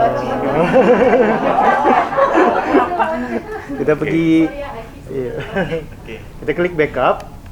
So untuk pecahkan dia ke beberapa section. Selalunya kalau saya bantu pensyarah, pensyarah tidak akan request tidak akan membawa enroll student lah, enroll yang sebelum ni. Jadi kita uncheck yang bahagian ni. Jadi nanti waktu kita restore di course yang baru, dia kosong, tiada student lama. Okay, kemudian jangan klik jump to final, kita klik next. So bahagian next ni, this one kita skip saja. Tidak kejap ah. Oh, so di bahagian ni yang kita pilih, kita pecahkan backup kita. Contohnya ni macam ada, saya rasa lebih daripada. Ambil satu topik ya. Minggu senang lagi Bapak. Ambil Ya. satu minggu. First 7 One week. Kita boleh pilih klik none, lepas tu kita boleh pilih general satu. Ini macam CD sikit lah tapi kalau kita saya cuba backup 2 file dulu. 2 minggu lah, 2 minggu. Okey. Kemudian kita akan pergi klik next. Dia akan tunjukkan ada 2 minggu sini. 1, 2. Lepas tu yang lain semua merah. Ni maksud dia lah. Kita cuma backup 2 minggu saja. Jadi masa restore tu, selepas saya punya tips, kita backup 2 minggu. Kalau ada banyak minggu lah. Lepas tu sudah siap download semua, kemudian baru kita pergi iTel, kita restore 2 minggu punya. Jangan satu kali. Mana? Yang ini yang sudah di backup Yang bagian yang ini tidak backup lah. Okey.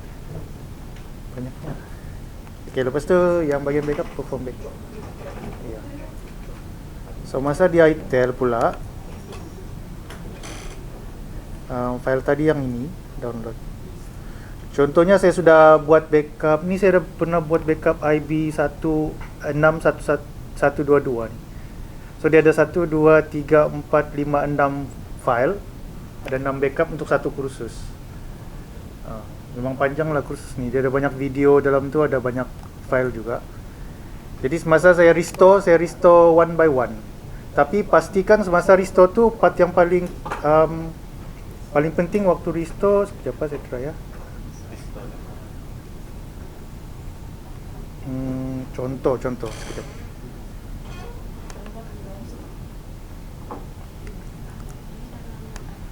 Dalam iTel pun sama. Macam ni je display dia. Saya restore, klik restore, yang restore tidak akan berlaku apa-apa. Okay, macam ni. Continue. Okay. Ini dalam smart, tapi kalau dalam iTel sama je display dia. So yang bahagian paling penting masa restore di bahagian sini. Dia ada beberapa section. Satu restore as a new course, tapi kita pilih restore into this course, pilih merge. Ni yang penting. Ya. Restore into this course, merge. Jadi bila kita ada 4-3 file, kita merge, dia akan gabungkan terus semua dalam tu. Part ni yang paling penting lah. Okay. Kalau dia gabungkan, dia ikut susunan dalam slide kan? Ikut susunan. Ya, ikut susunan. Tapi dia sudah Tidak. Dia ikut susunan ya.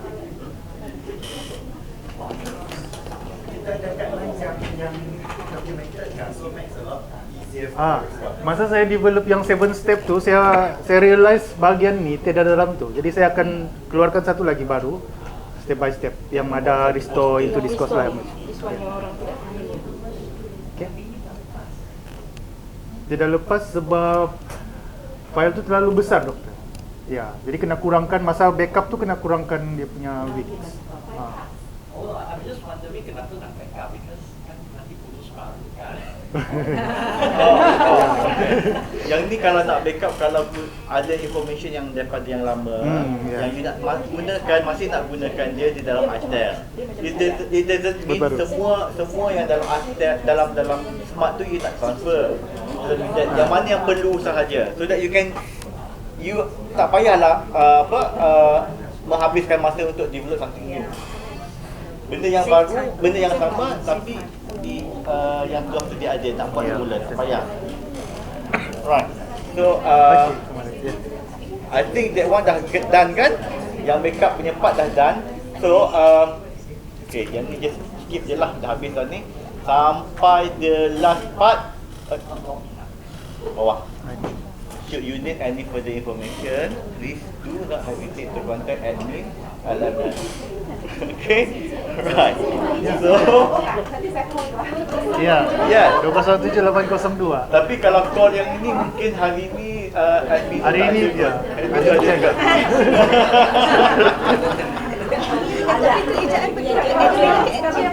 Admin. Yang email tu saya salah tu. Admin ya. Lecture audition. Salah. Dah sampai pula. Saya betulkan lah sudah. Admin. Yes, boleh. Cuma kita tidak akan gunakan smart tu untuk student lagi lah. Student tak akan gunakan smart. So you will like migrate. Ya? Migrate. Manual belum ada lagi. Right, so if I can have just a few more minutes to show you how ITEL looks like. Okay. So I will show you my ITEL LMS. We actually four of us here has using ITEL for this method. So we have to do it lah, kan? Kalau tidak kita tak tahu macam mana next time yang kawan-kawan musyawarah yang lain nak gunakan. So we have to use that earlier. So what I'm going to show you here is how my ITEL looks like. But this ITEL is not comply with PTG lah. Okay, itu saja. sebab this semester kita tak gunakan PTG lagi kan. So it's just like Puan Salmi marah ni, kenapa tak comply awal-awal. Tapi I have to come clean kan, nanti orang akan mana PTG dia kan. Yes.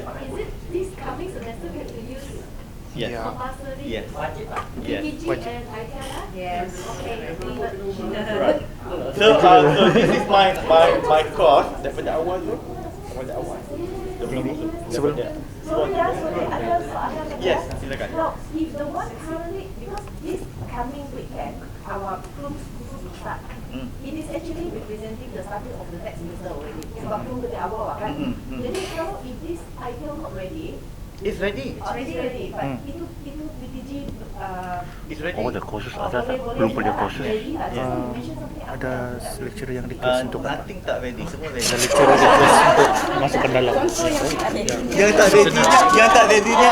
Okay. Yeah, because this semesters semester 1 2022-2023 my ITEL LMS ini is not comply with PTG. Okay. Everything dah ready. So okay, that's okay. As long as semua sudah daftar lah the course with PEP, so you have your ITEL already ready for you. If you find that your course is still not in ITEL, please directly contact us. We will immediately use it. Right. Okay, so this is when you log in ITEL, this is what you will get. So once you of course you need to register your name and everything, and then Zul masukkan PA. Okay. So automatically you will have your course lah. This is my course, for example, children in troubled family. So we go in the course zone. Okay, so this is how the interface looks like. So you have the turn editing on there. So anything that you need to do, you have to click on that one. Okay, otherwise it won't you can't do anything. Okay, so this is my course. Scroll down. So I always have the announcement on top, which is advisable to have all the general announcement. Since my course is hybrid, I have few students from Indonesia and other countries, so my course is hybrid. I conducted my course using WebEx, so that is why it's there.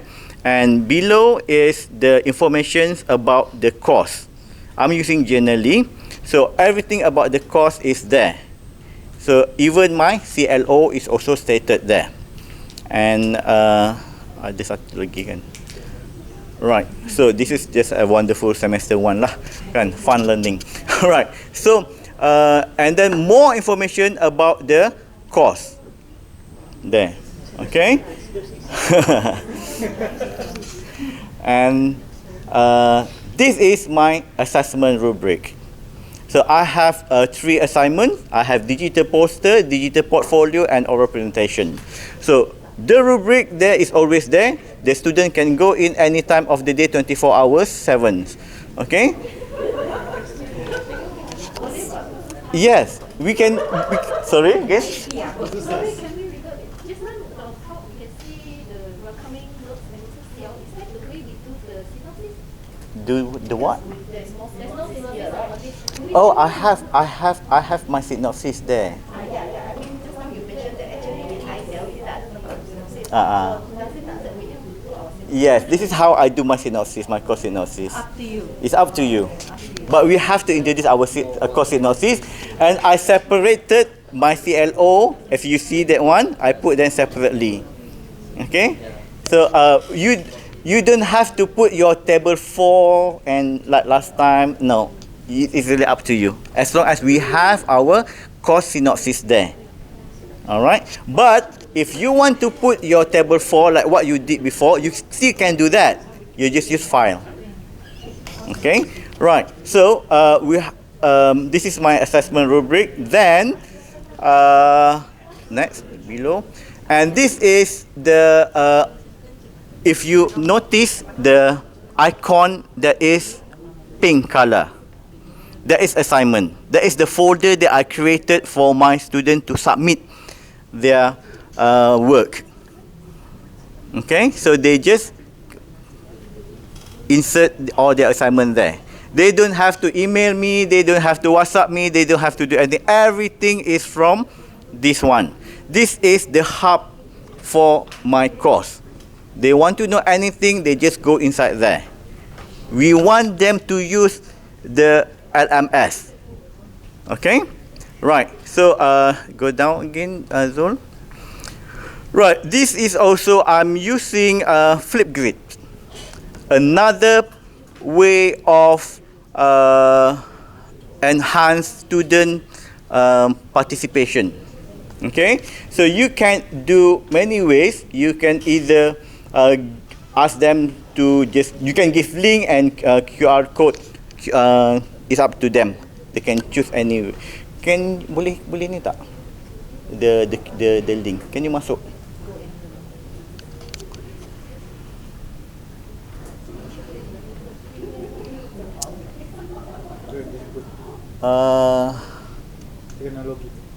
Kena login. Tak boleh masuk sini kan. So this is where they do their recording and they submit their recording. Okay, so they don't have to go anywhere else. All the assignment is done here. Okay, and I also have topical quiz. I don't have mid-semester exam, but I have topical quiz. All the quizzes all the marks from the topical quizzes are accumulated into 20%. So one session for topical quiz. When all this thing has done, then the last part, the bottom part, is where all the modules come in. So I have topic 1, introduction to definition and concept of children in troubled family. So so this one is my extended reading material. I made it turn it into a infographic, a poster. So I just take the information from somewhere else and paste it here. Okay. So this is topic 2 and topic 3. Can we click on topic 3, Zul? Pergi kat bawah, dekat yang 3 bintang bawah tu. Yeah. Ada yang yes. Okay, so since I am using hybrid, my mode is hybrid. So my student go inside here. I'm using this one. So while I am teaching, the student is also in the ITEL. So there are two parties in ITEL at the same time. Myself in the class, myself among the students in my class, and myself somewhere else around in Indonesia and in Vietnam. So they are actually looking at the same time, the same thing. Synchronously. So if you are bored looking at me in front, they can just look at their tablet. The same thing. Okay. So here is the video. I've embedded the video. Before this, depan sikit, Zul. Ke depan balik. Okay, click on that link yang kuning tu. So I have here all the related theories. So once we know that our students, some of them like to read, click. So I link them to the note. If there is no notes, there is no lesson for them. So this, we have to cater this type of student. They want to read. If no notes, no lesson. While we also have to cater the student yang kenapa nak kena baca banyak-banyak ni? Kan tak ada ke benda yang lebih senang tanpa membaca? So I also cater that one. We also need to cater that one. These two group of student, these two group of us sometimes kan malas nak baca ataupun suka membaca. So go back to yang tadi. Oops. Topic 3. Oh, okay. Right. So, forward. Untuk yang malas membaca, they like to watch.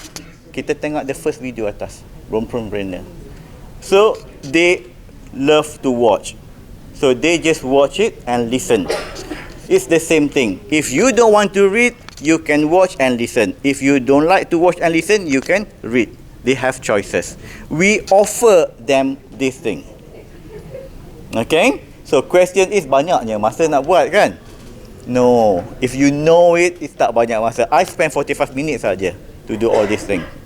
Okay? 45 minutes. As long as you know lah all your resources. Kalau baru nak mencari, mau juga 3 jam ke 1 hari pun boleh. Kan? The thing is, you know all your resources dekat mana. Right. So, this is how it's supposed to be done lah. The interactive way, the fun way, the interesting way. And I also have all this animation macam-macam lah. Ya. Yang ni during ngam dengan tema Halloween at that time kan. Right. So, okay, Zul. Right. Just keluar from there. Right, so this is how it is lah. So sampailah yang the last kali habis semua. Okay, naik atas sikit Zul. Alright, so yang dekat opinion. Okay, di sana we have another interesting thing that I would like to introduce, how to give them some sort of token dalam bentuk badge. Okay, so we know some of our students, even us, suka nak collect all those buttons kan. Yang dalam scout, yang dalam gegat, yang dalam brownies dulu tu, time school tu, you know what I mean. How all these badges are important to us. Okay, so this is another way for them to collect badge. Okay, so we can use this one. Nanti I will also ajar macam mana hendak gunakan badges ini for them untuk kumpul. Some of these students, at least this is terangsang lah, motivate them to take part in the forum. For example, this is a forum, your opinion. I just give forum as one of my activity. So once they comply with the criteria, they get the badge. So dalam diorang punya LMS, once they buka LMS mereka, mereka akan nampak lah all badges kat sana. Banyak mana nak kumpul, terpulang lah pada mereka. Like how many badges that I bagi.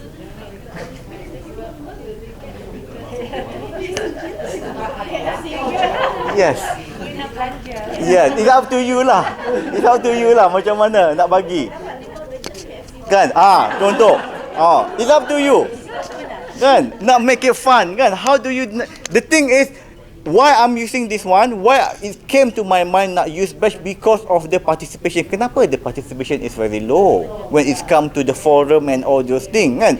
When I ask them, what happened to you? Kamu tak ada ke idea? Ada tapi malas nak tulis. Tak ada initiate, nak tulis. I can tell you, dia cakap, but nak type tu. It's okay, just masuk je even 1 line or 2 lines, okay, as long as you participate, I give you badge. Okay, dia cakap. So from there, my student participation dah meningkat. Just because of that simple badge. Okay, sebab dia suka nampak badge tu dalam dia punya LMS nanti. Okay, and that badge you can set, you can set forever ke ataupun by berapa. Okay, next I move on to the question just now. If we okay, that one. Oh, boss. Okay. If we invite other speaker.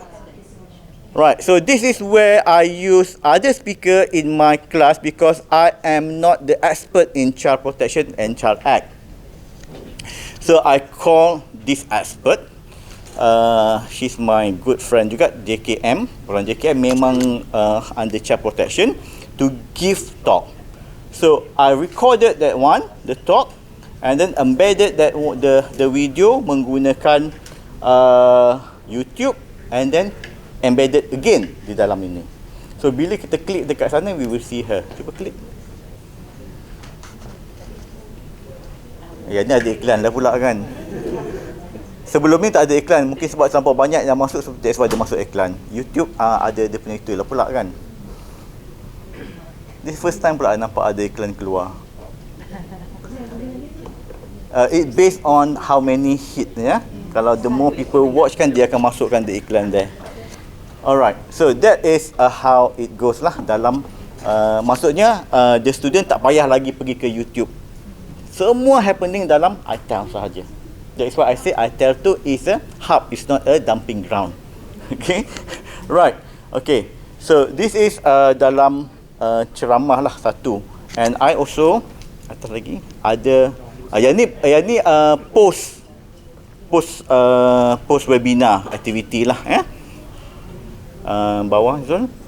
This is another one, the same method that I'm also using, sexual abuse and exploitation.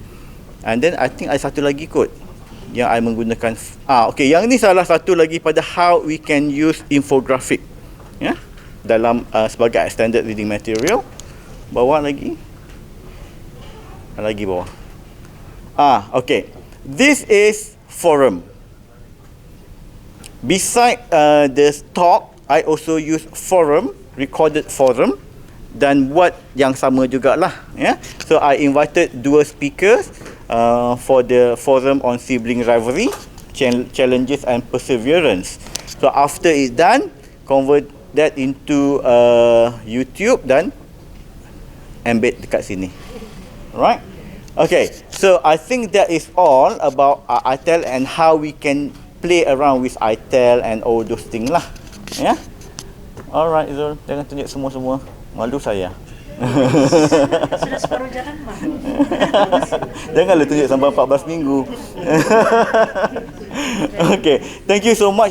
Is there any questions from the faculty? Okay, kalau tak ada, yeah, please. The quiz ke? Apa tadi ya? I was just wondering that, can I set up a quiz before a course begin and do a similar quiz after the end for part of the book as a means to assess if That is actually untuk MOOC ataupun untuk your. Okay, both. Actually kalau ikutkan this one, you can actually use MOOC dalam ni. Boleh embed MOOC pun boleh. Okay, so for the quiz, it's actually up to you. Kan, you how you want to do the quiz because that is your students. Okay, so you can do before or after or during pun boleh. Tapi boleh tak, because we are going to upload for the book kan, we will upload the video secara online. I do not want the video be available before the person answer the quiz. Yes, boleh. Boleh. Ada setting for that one. Ada setting. You can explore the setting or you can also use H5P. H5P, you can have the video, pause the video, answer the question. If you don't answer the question, the video won't move. or you have to answer the question, or if you do not answer the question, the video won't start. You can play around with that one. This one, the quiz do have the function lah. Yes. Yes. Yes, ada. Sure. Ada juga under activity completion, you can set the requirement. Dia betul-betul kita jawab atau just tick dah 11 susah boleh. Kita boleh set tu bagian. Tapi because pre-test, we shouldn't have cut off the pass because masih dulu the person belum enroll. They have to finish answer. Oh, can finish answer atau perlu pass a certain mark kan? Oh, maksud you they have to sit for the test sebelum bermulanya ini. Kalau macam tu, you just buat the quiz, just masukkan the quiz on top and then just bagi instruction, a very clear instruction. You have to complete the quiz before you can follow. So they have to complete the quiz lah. So the book kan dia bukan anytime dia boleh, we cannot set a date. Macam kalau for our student because kita itu semester, so we do that. So actually that question is more for book lah, because they say your answer kan. But for book they can at any time. So I want them when they click in the book, the first thing they do is to answer the quiz first. Yes. And the Boleh. test is available. It's boleh. And at the end dia kena jawab another same quiz to see any improvement. And kalau dia pass a certain mark, then you will see the certificate of Yes, it's like pre and post quiz lah kan. Saya boleh. Boleh. That's why I want to know this. Boleh. I thought you want to ask About the how to quiz. go about Okay. Alright. Of course that one can boleh. Don't worry that one. Thank you so much everyone. Oh, belum habis ke? Okay, teruskan silakan. Saya tarik balik. I wanted to know is for the forum because saya tak suka student DM saya for any questions. I create a forum and say your question you post it there because other student may have the same question. So I don't want to answer you personally. I want answer to see by all. Tapi sometimes I can check my smart weekly hari-hari. I notice I missed the question like a week later lah. So I wondering, you other notification function can if someone post a question, it will go into my email or some student ask Yes. question. Ada notified dekat sana. Ada button notification. And then beside that, you can also use chat. Kalau tak gunakan forum, you can also use chat. Ada chat. Tolong tengok tu chat. Tapi chat they can stay dekat sana. You can choose to tidak hilangkan itu chatting. So dia akan notify saya lah every time ada new chat come in. I'm not so sure yang ni sebab I tak explore lagi chat yang ni. Tengok ada tak notification. Chat session. Ada tak notification? Activity completion. Send ada send. Yep. Yeah. Forum pun ada function ini. Yes, forum pun ada function itu. You just click dekat sana, tick send apa benda tu, changes notification for the notification lah. Okay? And then is there a way I can send an email to all the students who enroll into this course? If I have an announcement that I want them to attend immediately before they come, I just send.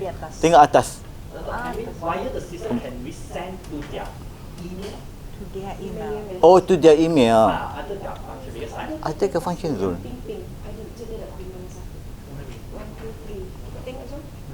Tengok atas tu yang dekat apa benda tu? message macam. Tapi macam keluar, saya pernah buat masa kursus di FKJ. Tapi semata dia. Do you know that you can also group your student? saya tahu lah. Yeah, so Announcement I want to make, let's say for example, like just to tell them, okay, this week the class is going to go online, so please go and read this blah blah blah. I want this information to go into that email. Other function proposed to the I'm not. We were still exploring on that. If there is none, so that is a very good idea to include in ITEL. But knowing our student, the best way to give notification announcement like that is using the media platform lah.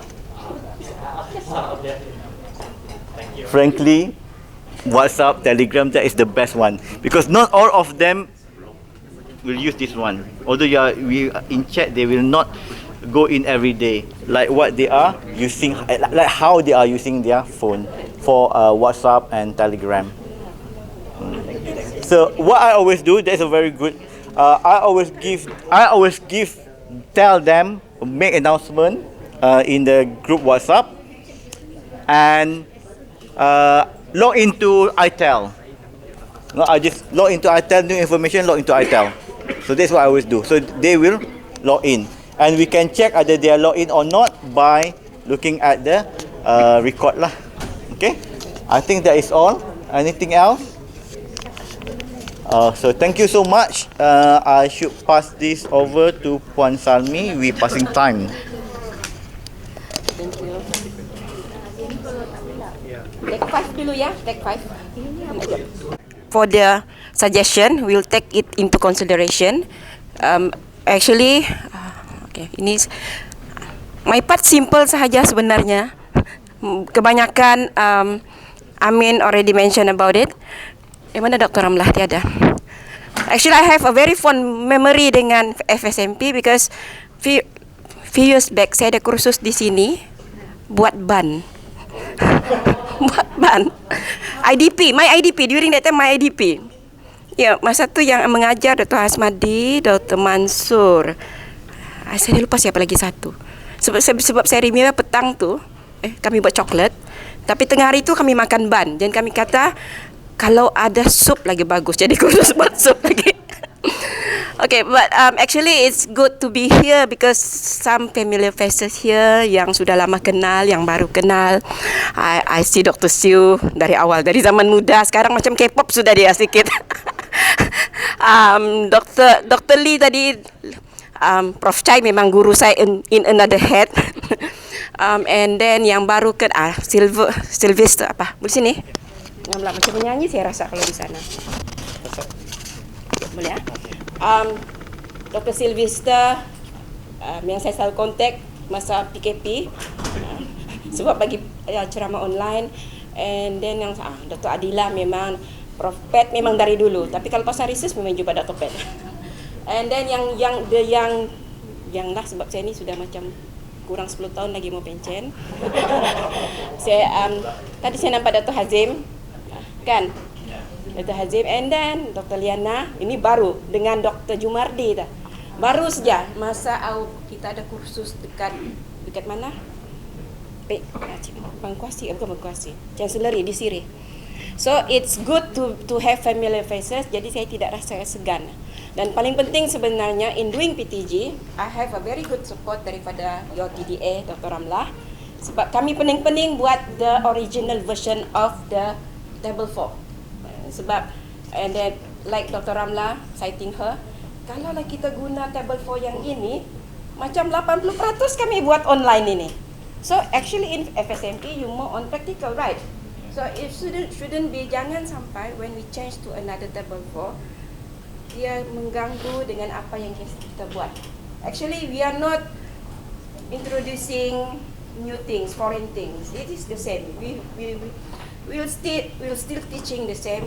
Kelas kita macam ni, kita masih ada face to face. But what we are doing it from 1732 to 40-40-20 is to make it better in terms of quality, not quantity. Last time when we use 1732, it's quantity only. Ada 1 sinopsis, 7 bahan, 3 engagement, 2 forum. So when our macam dibentangkan oleh Prof. Fong tadi, kita sudah 100%. It means we are aware already after 5 years.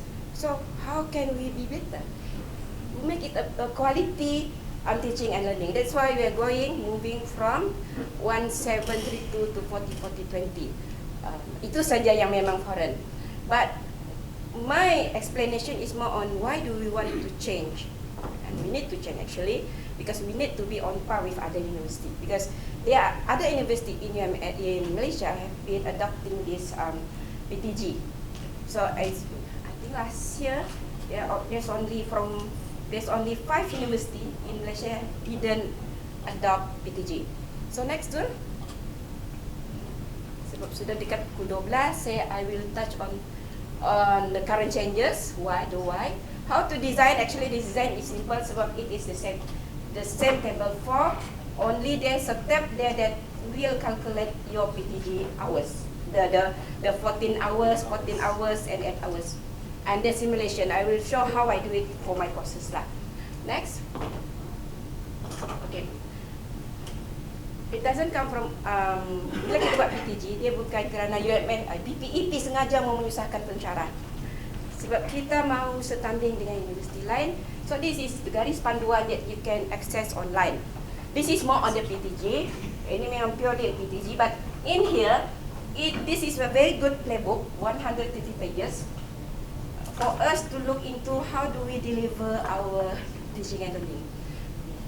For PTG, they chapter 1.5. Dia sekejap saja, but you can look into that. Kalau tidak mau baca the whole pages, chapter 1.5 for pembelajaran teradun gantian. Next one, and this is the part of from PTS to PTG, pembelajaran teradun sokongan supplementary ke pembelajaran teradun gantian PTG. It started in 2014, but actually in 2008 there's a bengkel on how to deliver PTG, and some universities sudah adopt. And during that time, UMS ditanya, because I was in the workshop during that time, adakah UMS bersedia untuk adopt PTG, the 40-40-20? Saya bagi tahu sebab saya ingat saya masuk PEP as a penyelaras in 2018. Kita baru je perkenalkan the mantra 1732. Baru saja. Dan saya kata kalau saya bawa idea baru ini, UMS memang saya akan dikecam oleh UMS. Betul. I don't want to make things yang sekejap berubah. Because we know UMS sekejap berubah. Why? Kenapa mesti berubah? Sekarang even yesterday when I go to my faculty, Salmi, kenapa kau tukar table 4? Sebenarnya saya tidak tukar, saya hanya memperbaiki dia. Because people doesn't know why. So we have to explain why. Then I request for UMS from 2018, kita mau create awareness of online learning in UMS. And then after 5 years, based on our data, nearly 100% sudah aware. So it's time for us to be better, kan? So that's why now we are going to PTG. And then PTG ini in 2021, I already we bring to the Senate. Tapi masa tu ada penambahbaikan, and then we bring again in 2022. Last December sudah disahkan. So bila sudah disahkan, that's why we are going to do this roadshow to explain to others why we have to convert to PTG.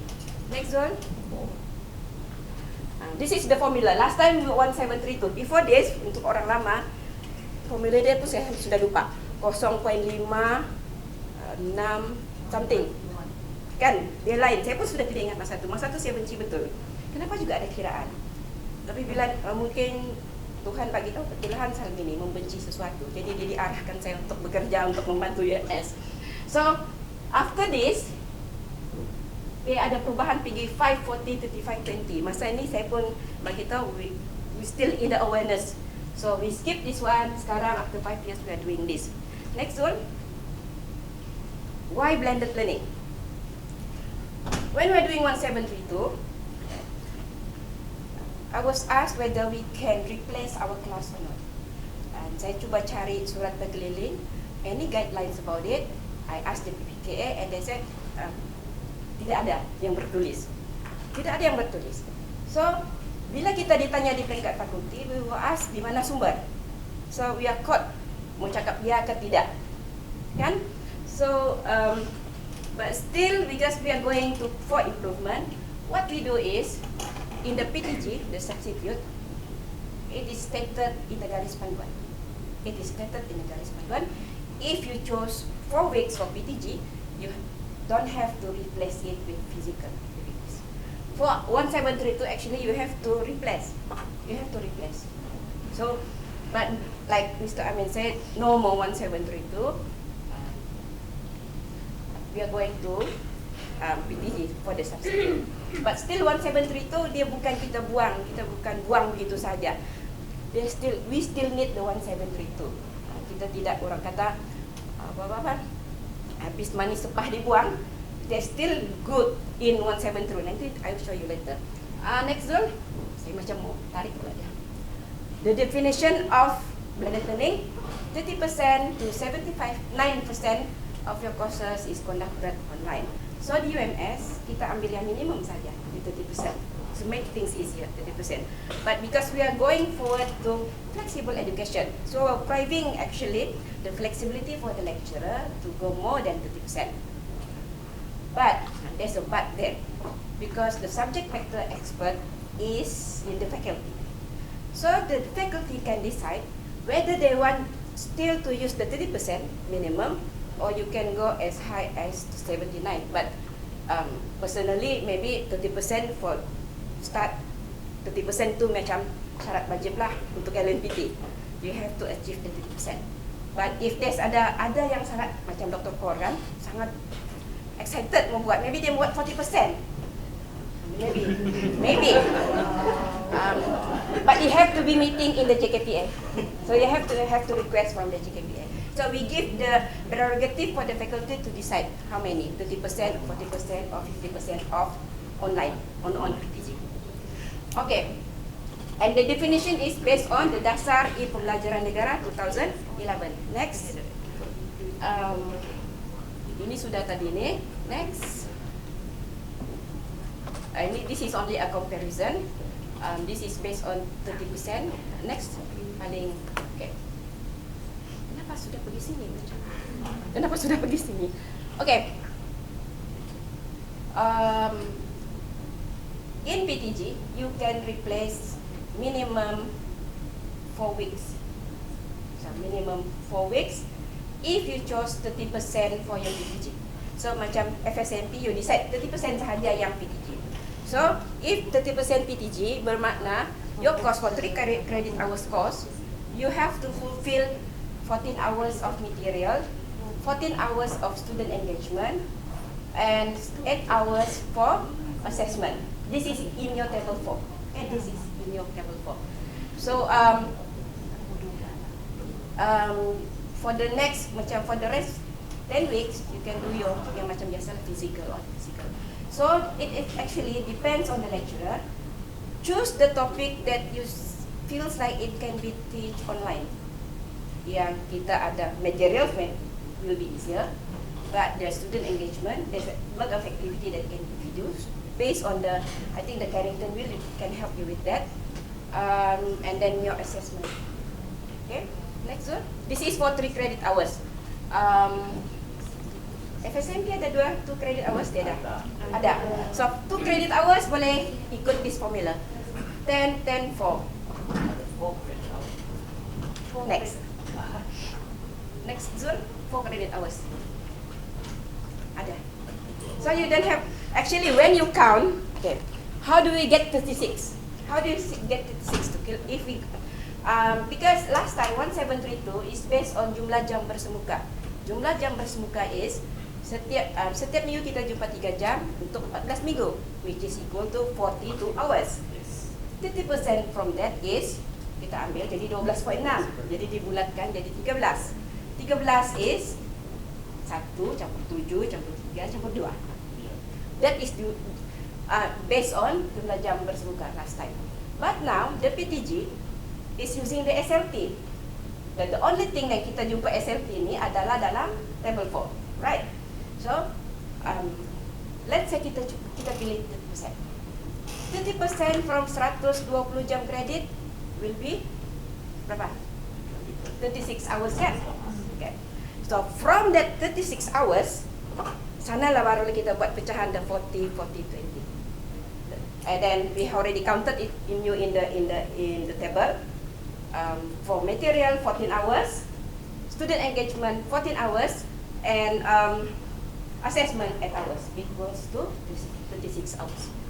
Okay, next one. This is contoh table 4. Dr. Ramlah kita memang sudah gunakan FSMP. Kami ada link yang sebelum ini lah introduce penggunaan PTG, tapi belum try. Belum try. So kalau yang baru ni dia memang ada yang inilah sebab bila fakulti saya Even though saya membuka fakulti sendiri, tapi in fakulti saya, kami memang tidak ada, kami masih yang lama, yang kanan-kanan ni tiada nih. Kami masih guna yang lama. Lama tu bila lama betul lah tu kalau yang masih lagi belakang. But the thing is, that is the prerogative from the faculty. Jadi saya kan, walaupun saya di e-learning, saya tidak akan cakap dengan diri saya, ini tidak update. No. All the prerogative of teaching and learning still falls under the faculty. So we are only introducing you, this is what we are doing. Now, because when we develop the table form, it's not only PEP.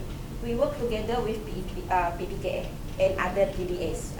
Dr. Ramla is one of the member yang memang test mula-mula. Next, Zul boleh mas tunjukkan saya punya table form.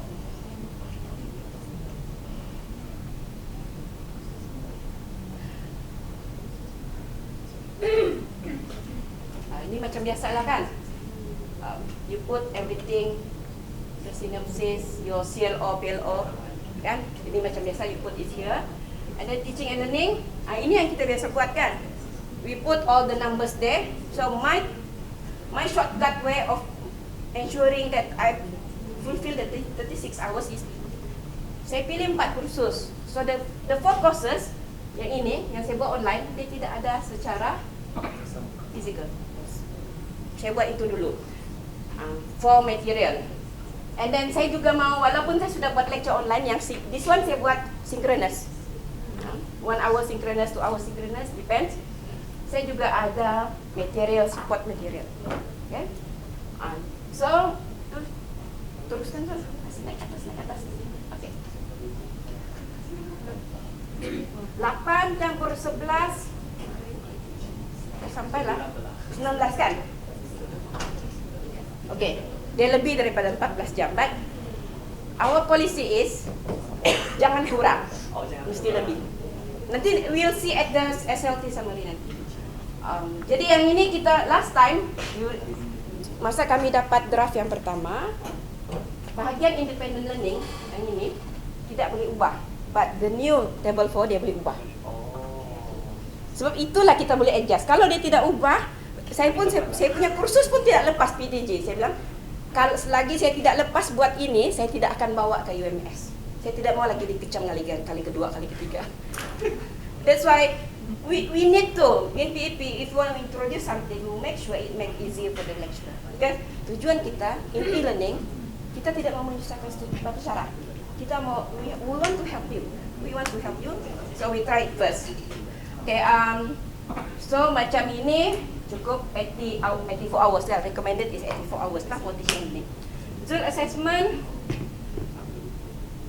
this is based on sebab saya buat semua online. Saya tidak ada physical exam. Saya tidak ada physical exam this semester. Tapi ini simulation actually. Kalau dia ada physical exam, maknanya itu tidak ada tuh yang online. Bahagian online mediated tu tidak ada. Okay? Yang atas betul. Okay. So dia hanya perlu 8 jam di sana. So in this case, independent learning dia akan automatic kira 1 jam equal to 3.6 hours. Sebab di sini independent learning dia kunci. So kena pandai, kira-kira dia saya dapat 7.2 di sana. 9.2 saya. 2 plus 2 hours saya betul. Zul sini apa namanya ni? Masalahnya yang assessment tadi tu yang independent learning punya kolom tu kenapa? They lock. They still lock. Sebab saya rasa PPKA tidak mau, dia mau lock yang bahawa 1 hour itu is equal to 3.6. So kalau saya akan adjust sebab actually dalam PTG online learning, bila kita buat asynchronous maknanya student tidak, itu sudah independent learning kan? It's supposed to be like that. So saya akan main di sini lah, di asynchronous itu sebenarnya independent learning. But that because this is the system that we have today, jadi we work around it. Sebab in order for me to change it, I have to refer to PPKA and have a further discussion. Kalau dia Dr. PPKA mau buka kunci tu, it's good lah. Maybe we can have another session with him because it will make life easier. bila yang uji itu dibuka. Okay, and then actually, I love this new table sebab dia automatic kira untuk saya. Kalau ikut guna yang dulu-dulu, saya kena kira sendiri. So, like this, saya dapat 19, 20. Tapi di dalam peratus saya dah hampir dapatlah 40, 19. Tetapi, if you look into the table, we said that 40, 40, 20, dia punya jam is 14, 14, 14, 14, 8 kan? Kalau ini lulus, kalau sini 14, 14, 8 pun, sudah 36 pun sudah dianggap achieve. Di sini dia akan jadi 39, 39, berapa? Dia ada point. Kenapa ada point? Sebab di, bukan di anu tu, di assessment. Di log. So, there's no definite mesti 40, 40, 20%. Definite 14, 14, 8. So, we will go. Because being flexible is all, what is all about kan? Minimum di sini 36 jam. Regardless di sini macam gini, macam ini terlebih sini kan. Tapi I adhere to this. Kan, hampir-hampir. But, if you go for 36 hours here, di sini dia akan kurang nih. Definitely akan kurang. So, in PEP, kalau PEP, we still accept it as mencapai PEP. In level 4. As long as the hours Yes. minimum 30%. Minimum is 36. Sebab in the table is there. So we will give our garis panduan for blended learning, PTG, together with this. Dalam slide saya lagi, dalam garis panduan tu dia umum tau, dia tidak ada yang operational macam ni. So after we finish pergi roadshow, because dia fakulti yang ada 1 jam kredit. Dia ada one fakulti dia ada 8 jam kredit. So I have to prepare all the table first, and then baru saya bagi semua. So as a reference. Okay, table 4, yang sebenarnya kita orang mau tengok hanya ini sajalah. So maknanya our table 4 tidak ada perubahan actually. It's only a matter of you adjust your table for the 4 weeks, to adhere to the 36 hours of PTG. Itu sahaja. I think we tried the other day. I think Dr. Ram actually conducts back here. And I don't know, personally, I find very difficult with the assessment. Yang 24 assessment to achieve that 20% online. The 8 hours. Yang to achieving kita susah sangat. Yeah, I understand. Sebab when your classes is more on practical. Because ours is a lot of lab work. Yes. We don't do online. Yes, I agree with you. That's why dia bukan macam style 1732, you achieve or you not achieve, you gagal tidak dapat markah. Being flexible, it means if you achieve the 36 hours, your courses will automatically classified as a PTG. But if you didn't achieve, your courses will be classified as 1732. PTS.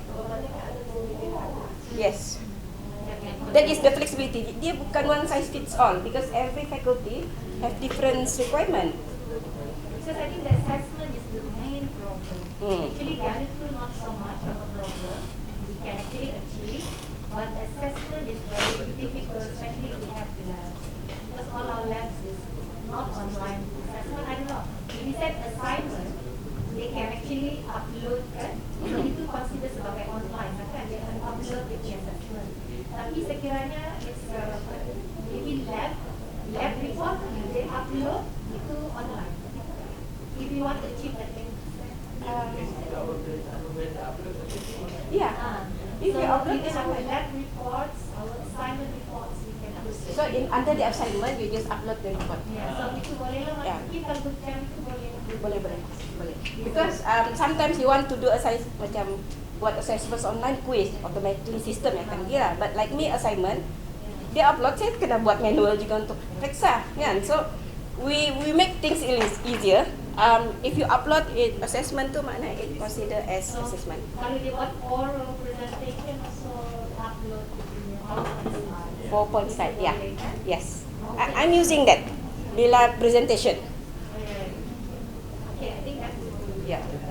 So because we are not changing the way we teach, we are still teaching the way that it used to be, but how to put it in the format of PTG only. Sorry, I have a question. Yang itu learning material itu it correspond to which SLP ya? Learning materials. Yeah. Actually, yang mana? Just curious. Yep. So in the TNL. Zul tekan sini Zul, the TNL. Atas kali. The isi mana dia? Oh, this one. Gini. If you do it synchronous, dari sini. If you do it asynchronous, it's here. So this one, okay. This one akan masuk material punya jam. Ya, ada kiraan dia sudah kira sini atau sini. Actually ada orang, in PTG's punya formula, dia tidak peduli whether you are doing synchronous or asynchronous.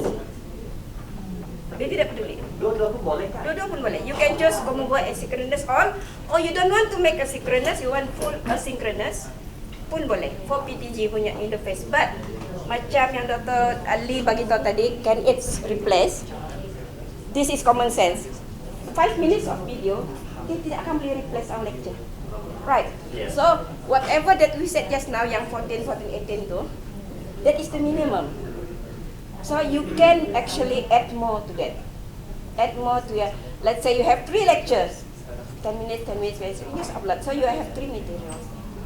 So how does it actually, because currently with the Plasma UMS, it counts on lecture. Yes. Yeah? So now, for example, if I say, I'm saying that my lecture, actually I want to replace 2 hours lah kan, tapi actually I upload video 5 minit. So how do you actually correspondent to whatever hours yang dia masih tengok item ke dia tengok? Obviously, I think the easiest is item lah kan? Yes. Good question, Doctor. Remember, that is the thing that we have asked the TMK. Can they count the hours that we prepare in table 4? Saya tanya, can? Dia kata tidak boleh. So, let this one be on paper only, PTG, in our table 4 only. Kan, documentation we are doing this. Because that is the requirement, we have the table 4. And then, we show in our table 4 that we are doing PTG. That's all. But how does it correspond to ITEL? That is the problem. So we have discussed with JTMK, and then we actually ini tidak finalize lagi ya. Jadi you sebenarnya dapat maklumat awal sikit lah. Usually kita punya item is 1732 kan. We are thinking of mendengar terus 442 for materials and for engagement and 2 assessment. But maybe saya rasa akan ada juga we think of add for 2. Add for 2 means material material is for each week you provide 2 materials minimum.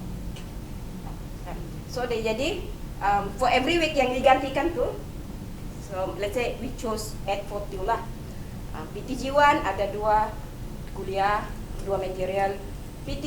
Dia ada 1 activities and 1 assessment. So kita times 4, dia akan dapat the 36. So we have two things now. One is to achieve for the status of TGG lah. That means basically we are talking about item lah kan. Satu lagi is to the table 4 lah. Kan, dua benda yang berbeza. Ya, 2 benda yang berbeza. Kan, okay. So in table 4 siapa yang lead? CPKA dah? Okay, yang item tu CPK lah. So we'll make sure that kalau yang bila cerita pasal lulus, achieve atau tidak achieve, PTG atau PTS, you go to us. And then it's not that tidak boleh you gagal. Actually what we will do is how to make sure you lulus, you dapat. So we will help you. Just cadangkan lah, because this is something instead of you motivate the lecturers, probably just motivate lah, kan be more flexible. I think secara berperingkat lah saya cadangkan, because it's something to some extent benda. Kalau kita ada banyak soalan yang saya rasa kalau kita longkang kan sekarang pun belum boleh terjawab lah kan. So mungkin lebih baiknya ada sedikit, bukan sedikit lah, dia banyak sedikit flexibility.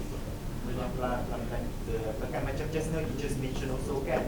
I was thinking juga you buat synchronous. Lepas tu tapi you kira actually just for the sake of mencapai sahaja tu. Actually kalau kita buat synchronous, mahasiswa kita face to face. You know what I mean in that sense lah kan. Actually traditionally there is a value but kan. Tapi ya kita faham lah, kita kena terima hakikat personally lah kan. Inilah arahan whatever the train kan.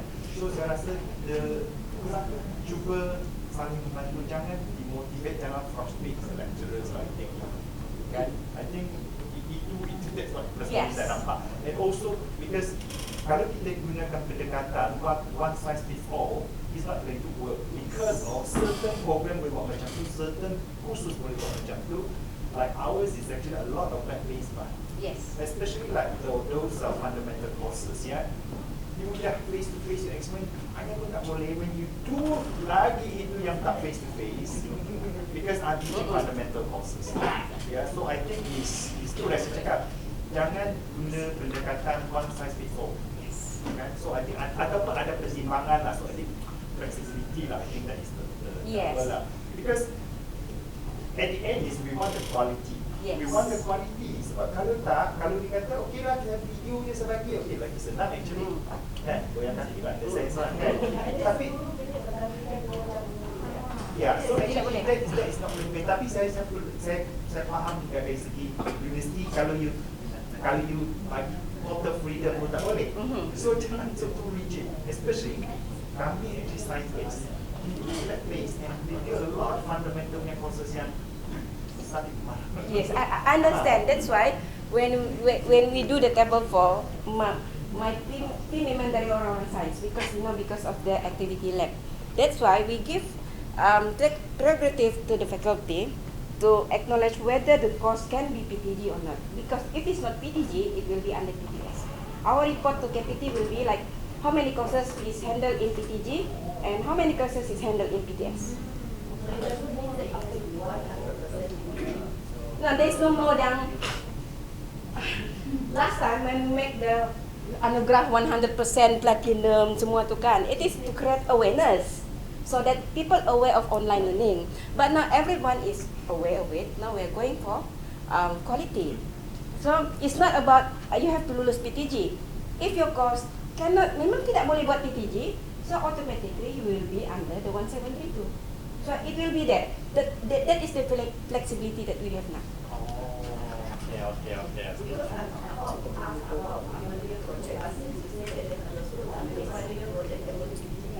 Yes, because there are courses memang tidak boleh. Actually, our practice before this 1732, even in 1732, memang ada courses, memang ada faculty yang memang we give dia punya exemption. But you have to write to us with the justification. Because itulah, ini universiti kita bukan universiti yang everyone have their own way. Even dalam fakulti pun cara kita mengajar lain. Ada yang penuh dia punya smart tree. Ada orang 4 minggu tu saja ada. But still you adhere to the policy yang ada 170. So it depends on you. Kita tidak akan denda you whatsoever whether you achieve or not. As long as you inform through the faculty that in FSMP we only have 4 subjects. You have 1. Berapa tadi? Semester 2 ada 109. From that 109 courses, mungkin hanya 10 saja yang balik PTG. So if that is dibincangkan di dalam faculty dalam minute, so you just tell us PP. So we'll take this into account. I'm not sure whether you can answer me or not lah. This is very much PDD punya matter yang soal audit lah kan. Like for instance for MQA audit, biasanya dia akan tengok our table 4 and then they will definitely see if we follow what we project lah kan.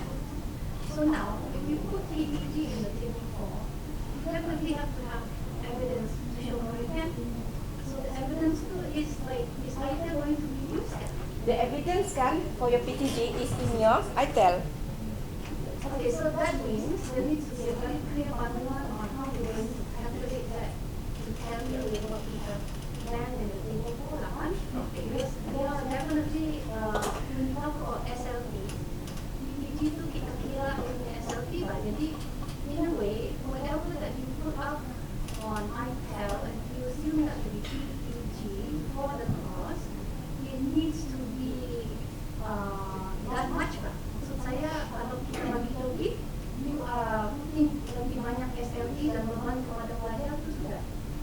needs to be a very clear and how to identify that to tally betul-betul menunjuk evidence yang betul-betul ada buat dalam kehidupan itu lah. That's why it's because our system, sebab this is already compared with other university, UPM, they also use the criteria item, bukan jam. Belum ada universiti yang saya tengok using the jam. So if MKW asking us for that, then saya akan tanya balik universiti lain macam mana dia buat, they are using the criteria. Still using the So if that's the case, it means that we all need to be guided lah macam mana tanggungan jelas lah macam mana nanti supaya kami boleh jawab lah kepada Yeah, there will be saya rasa Prof, it should be a circular on that one that if we do a want to do a PTG, all the document is in the item. This concern is very real, and for some we actually produce Garis Panduan. Now, after this roadshow, with all the feedback, then we are adding appendix into the Garis Panduan so that it will stand alone, help everybody. So it's considered actually 98% completed. Now we are waiting for all the feedback and we are adding more in the appendix. Thank you.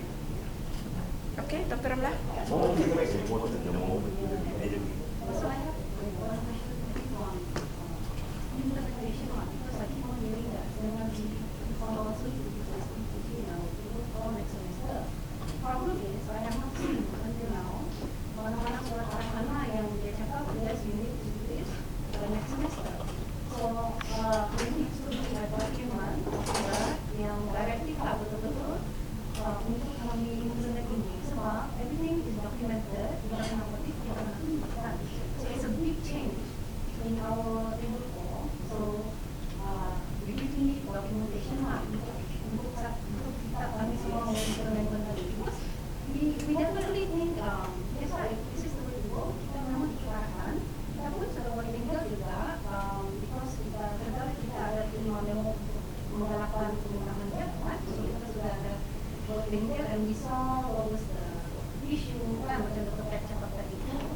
So we hope kalau kami lah we are hoping that we can start next session lah because we need time to sit down together and come up with develop our table properly for PPG, and that requires guideline lagi, mungkin kami perlu berbengkel lagi dan information lagi instance. Kalau kita semua start next semester 26 Mac sebenarnya kami pun tidak lama lagi tentang sesuatu exhibition pula tidak semua. So kami minta konsiderasi sampaikanlah kepada pihak yang berkenaan untuk supaya konstruksi next session lah. So it is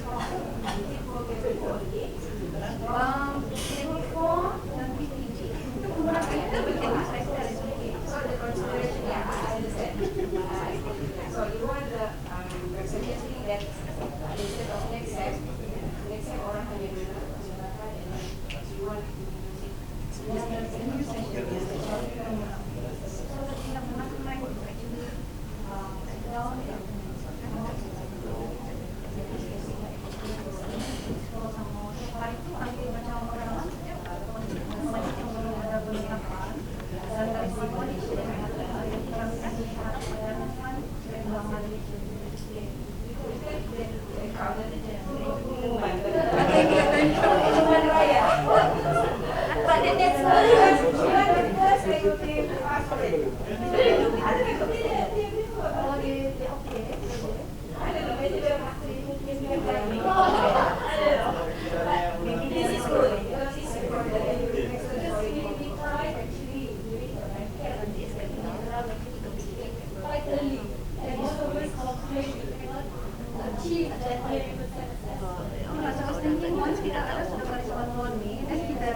just evidences of them doing the work, and that we actually only assess them in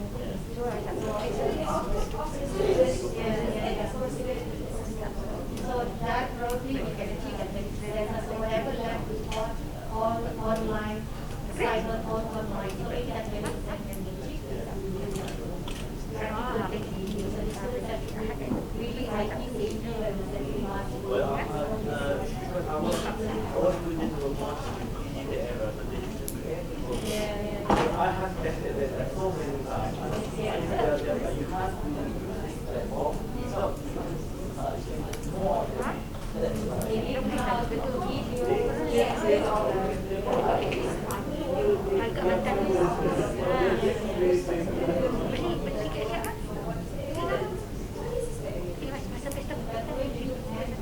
So pada PDQ,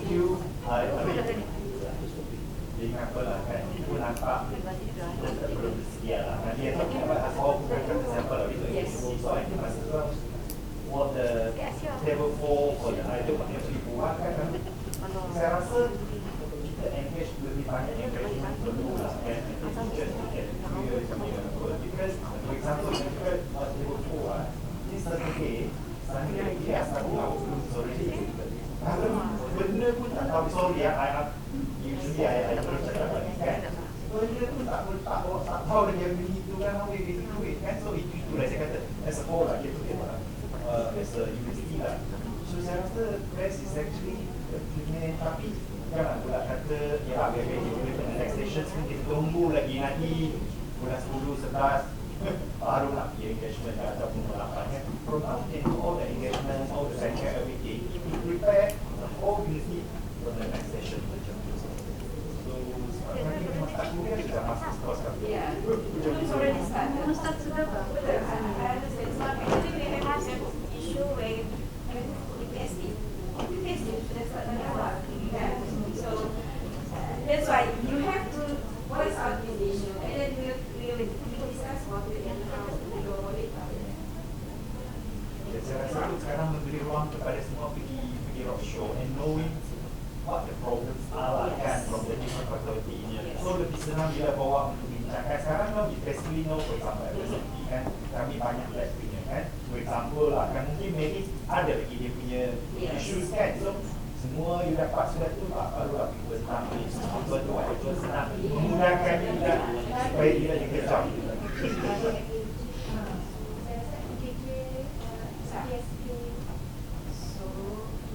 Saya rasa it's a good suggestion Dr. Siu, memang saya sudah kata. So maybe we can, maybe after Thank you for the important feedback coming from our very honest academic community. Most people are very kind, you know. Thank you. But we're having very good, important feedback. Now, the truth is this. JTMK is the one taking care of our smart UFS V3. And also the ITEL is where JTMK took the initiative that they must go to the next OC for security reasons. So the moment they say they're using ITEL, then it means that they are going to optimize ITEL by taking out of the RAM from the servers serving smart UFS V3.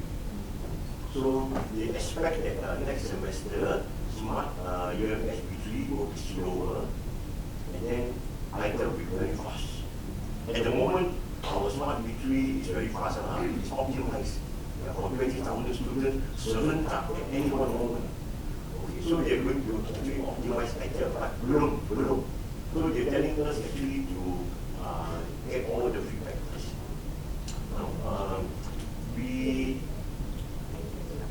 follow what is the concept here, okay? And we'll bring up before GTFP again. Thank you.